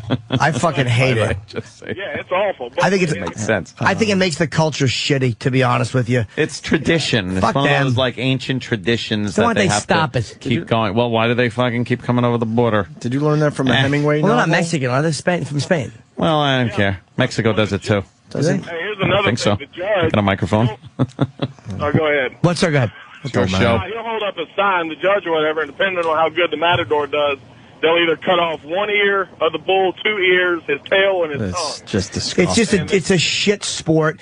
Anyone that watches it, I literally hope there's a stadium fire and none of them can get out. I sort of twats. I sort of understand doing this before the invention of TV, but now it's like stop. Yeah. Exactly. I mean, before TV, okay, yeah, you're a little bored out there. You got to kind of create some shit to entertain you. But now with TV, you don't need the bullfighting where they're cutting ears off. I remember if you got UHF on your TV years ago, you could get some fuzzy fucking bullfighting going on. Yeah, never was a fan of the bullfighting. No, fucking disgusting. It is disgusting. What's the one religious ceremony where they push the goat out the window? Oh yeah. Speaking of animals being tortured. Yeah, they just throw goats off of a fucking. I don't know what that building. is. And for some reason that means you can have a good harvest or something. That's Like, great. What are you doing? There are some just savage people in this world still. Yeah. It's 2010, and there are just savages still. Doing just savagey things. Yeah, just not even in this fucking century. Who is it that pushes the goat? Or Danny? the last one. I'm trying to find I don't even know why that just popped in No, my but I head. know that, Rich, what I you think mean. because we're on the same page. Jimmy hates when animals are abused. Especially by some fucking scumbag in pink socks who's trying to be macho with his stupid hair slicked back. I couldn't be happier that fucking filthy horn went through his tongue. And then, like you said, they have to save him. How does that guy ever bullfight again? Exactly. Get up with your fucking awful outfit. Yeah, you're Your a shitty hat. You're a tough guy. You're a tough guy in the arena with the bull. All right. Well, the bull's got the upper hand now. What do you got? What kind of skills you got? That was some gladiator shit right there, Well, man. what skills you got? Yeah. Yeah. How It's do you all a joke if you're not staying in there and kill him now? He got you. At least the chicken fucker gets to come. I respect that guy more. Yeah. I understand why you'd fuck a chicken. Scoot. Yeah. Yeah, that's fucked up, man. Mm-hmm. Wow. Oh, what is that? What? What are they doing to that thing? What is that, Dan? I don't even. They're cutting a dick off of a goat or something. That's great. And then they sacrifice goat. They're all savages. Yeah. Just savage nations with savage people. Decapitating goats and fucking just covering yourself in their blood. Just silly. What's going on? Dummies. If they ask, I don't know, the guys. They're drinking the blood out of the fucking severed neck of a goat. But they're wearing teeth necklaces. What do you expect? He's not a smart person there. The one guy looks like Gandhi or fucking Lou Gossett Jr. The other one looks like he should be saying, Kalima. But what does that mean? Who knows? That just that a mean? bunch of. I'd It love to means go to it's going to rain or something? I'd love to go to people that live in a tribe somewhere, like that are completely uncivilized, and just find out what the word asshole in their language is, and just say it to them through a bullhorn. You bunch of. I understand you eating something, but don't kiss the brain and stop it. Look at this is. He's got a nice mag light. They're butchering a fucking goat and just sitting around, and these are like plating their lip type people. But they're going to eat it. But he's got a mag light. Where's the mag light? And one of them's got a digital watch on. A digital watch. Oh, it's a Casio. Someone has to wear those things. That's the last fucking. That's probably the last missionary they killed in Asia. Right. Took his watch. Yeah. Hey, good question, Kevin in Texas. Jimmy, you know where PETA is with the bullfighting? Of course, they hate it, of course. I'm obviously, sure they hate it, but there's nothing they can do about it. I think they put pressure in there is pressure in these countries. Pressure, look at what we just saw. The They'll bull's never. They bleeding will. from the fucking neck. Yeah, they will. They'll eventually get it ousted. But again, there's a big pushback for it. I don't think they'll ever get it ousted. Oh, yeah, I think so. It's steeped in tradition. The tradition is shitty. It's a very, I know it is. Do you like greyhounds? What? I love watching them race. Do you like when they're... Run, motherfucker. No, I don't like... Do you like greyhounds? Like, there's a whole movement in my neighborhood. I could give a shit about they're greyhounds. saving the greyhounds. This guy is fucking a goat. Is he actually fucking the goat? That guy, what do you think he's just going to go the distance there and not fuck the goat? Well, it's a fertility thing, Ant. It's what? He's naked. He's holding the goat's legs, and the goat is just kind of looking over. The guy must not have a big dick, because the goat's not even looking like it's in pain. Well, the goat should be thankful, I'm saying. And why are 3 men watching him? What are they supposed to do? The one guy's got a stick in case the goat tries to get away. Or maybe they're hitting the guy and making him fuck the goat. I love it. Why are three guys if Jimmy decides to fuck a goat, we're all watching. Exactly. Right. Gotta be honest, you're right. You have to watch a guy fuck a goat. Absolutely. They're waiting their turn. Maybe you never want to be first when goat fucking. You want the other guy to fucking storm the beaches first. So this way the goat is tired of kicking his hooves. His little feet. And then by the time you stick it in, the goat just kind of takes it. Oh, it's a gangbang. Fuck. Maybe the first guy that fucks the goat gets kicked in the shins a lot in the fucking thigh. Goats can't be happy about that. Now, was that a goat fucking the guy? What's going on? Just a whole bunch of stuff. All right, a whole bunch of shit. No, I ask about the Greyhounds because there's a thing in the neighborhood. They're saving the Greyhounds, which, whatever. But they're trying to make them into pets. The buses? They're fucking dogs. Because that wouldn't work very well. It doesn't look comfortable on a leash, a Greyhound. No, they're very awkward looking. They just want to run. Yeah. That's all they want to do. They don't want to be pet. Jackrabbits. They don't want to be in a New York City apartment. These people think they're saving the Greyhounds by putting them in a shitty fucking small apartment in New York City. Yeah. How are you doing a Greyhound a favor? Got to go out to the country. Let them loose. The buses, that was so silly. It really was It's going to make me laugh all day. Put a clip of leash on the mirror and try to walk it around. Who would want a bus in their apartment? It's a mess. Time to walk the bus. Exactly. Doesn't do anything. Feed the bus. Exactly. Yeah. Just gets not even dirty. Cuddly to pet. No, you got to push it. It's all heavy. You can't shook the bumper. No. People keep trying to get on and you're like, this makes it heavier. This makes it heavier. Let's say hi to Steve in Wisconsin. Steve. Hey, how you guys doing? Good, Steve. All right. Hey, well, first of all, I've been listening to your show since before Christmas, and you guys are great. Congratulations. Gives a shit. Oh, the poor guy. Let's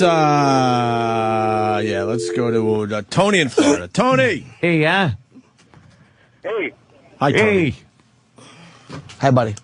Hey, yeah, Tony. Hey, Tony. Hey, I tried to adopt a Greyhound back in my early 20s, and there's a reason why those things are kept in kennels, let me tell you. We left the house after bringing them home, and we thought it was a very, docile creature, real good with kids. We came home, and it had ripped down all our curtains, chewed up all the doorknobs on the house, inside the... No, that was the Greyhound just doing circles in your apartment while you were gone. It just wants to fucking run. It dug up the carpets in front of all the doors. It was trying to get out. Yeah. Was it? To make a long story short, we ended up taking it back. We said, hell with this thing. I don't think they're doing the Greyhounds any favors by fucking putting them in a goddamn apartment. Nope. They just want to run. Exactly. Mean. Could you make that story shorter? Should have said to make an awful story unbearably long. I thought it was going to be like a Maul the Baby story. Yeah. Apparently the fucking Greyhound redecorated. all of a sudden there's an ottoman. We didn't have one. And he replaced the doilies with Afghans. Fucking that Greyhound story ate my ass. So what? He took a piss on the rug and he knocked your curtains down? Wow, it never happens with a dog. Yeah, don't go away for 6 weeks. Leave the animal to fend for himself. They left their number. If you need anything, call. It's a dog, you idiot.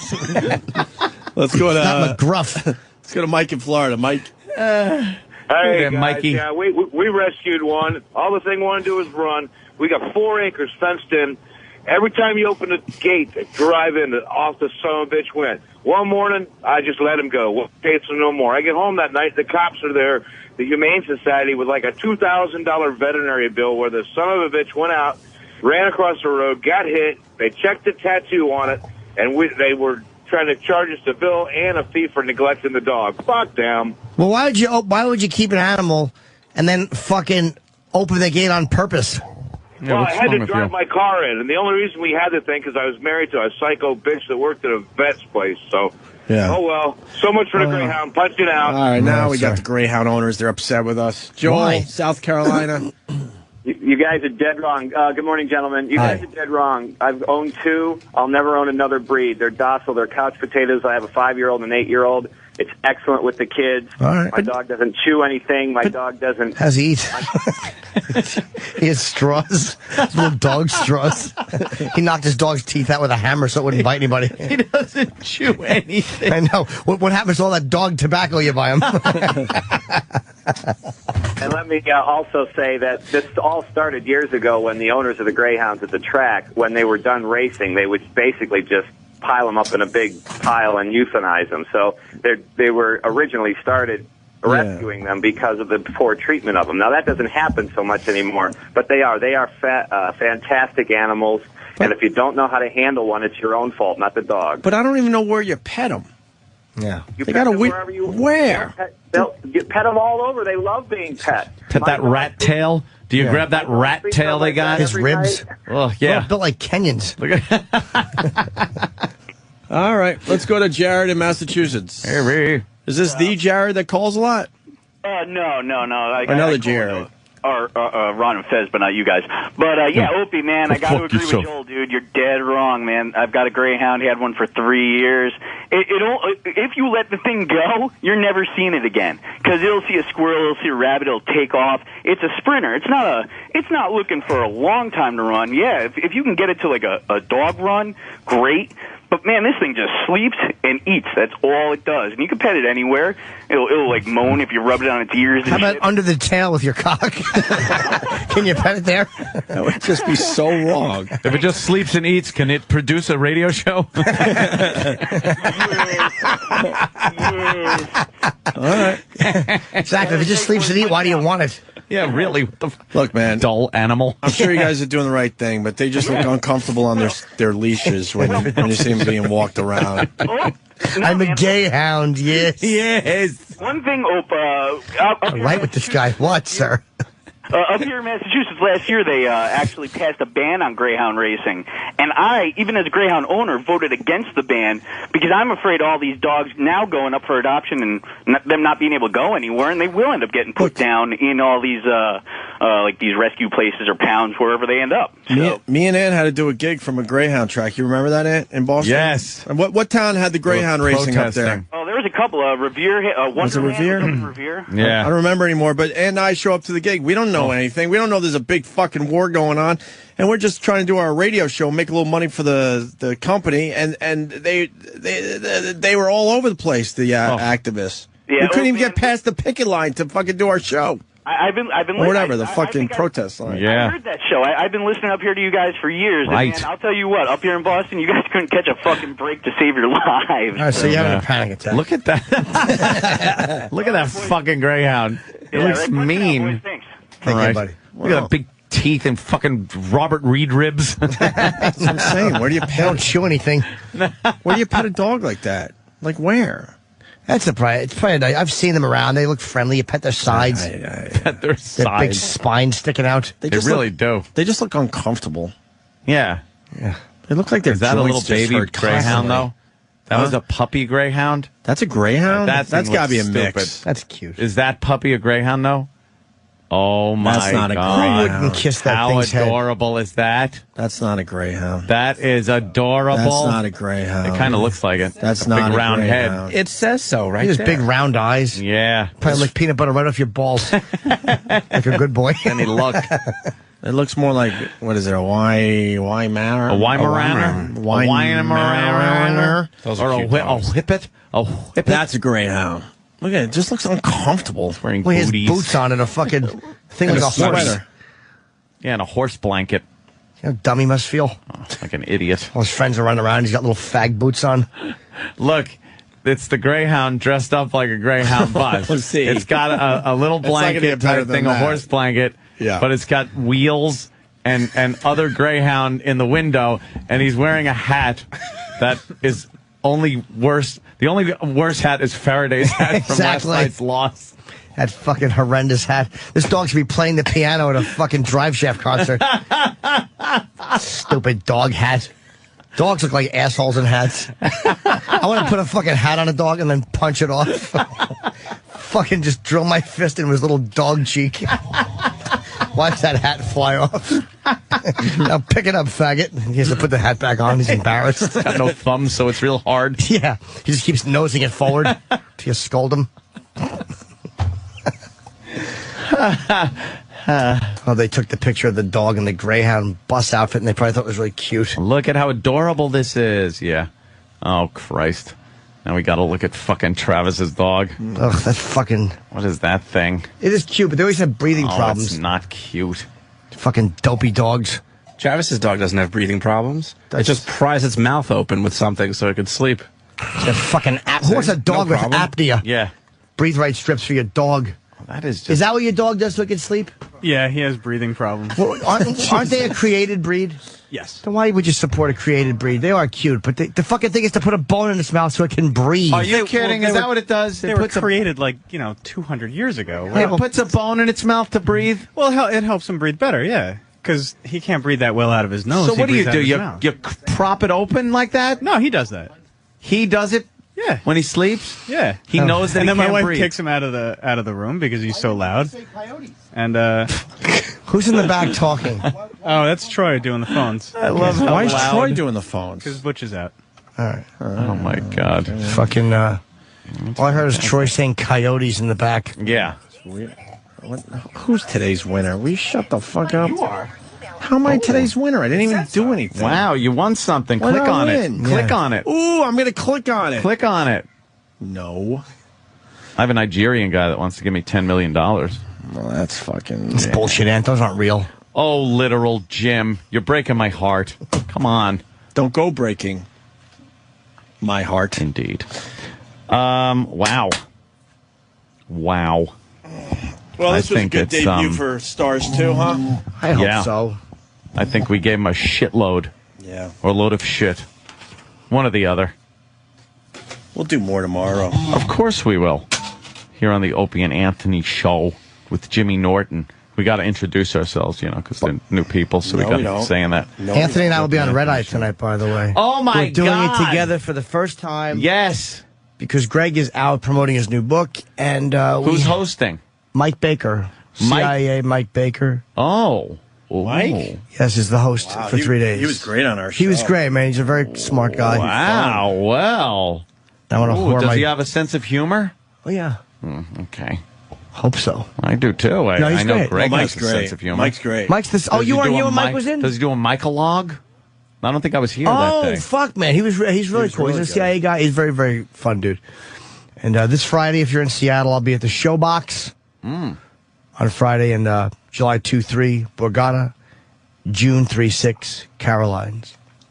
And my show on Raw Dogs premiering this Thursday at 4 o'clock. You're so busy, Jimmy. Yay.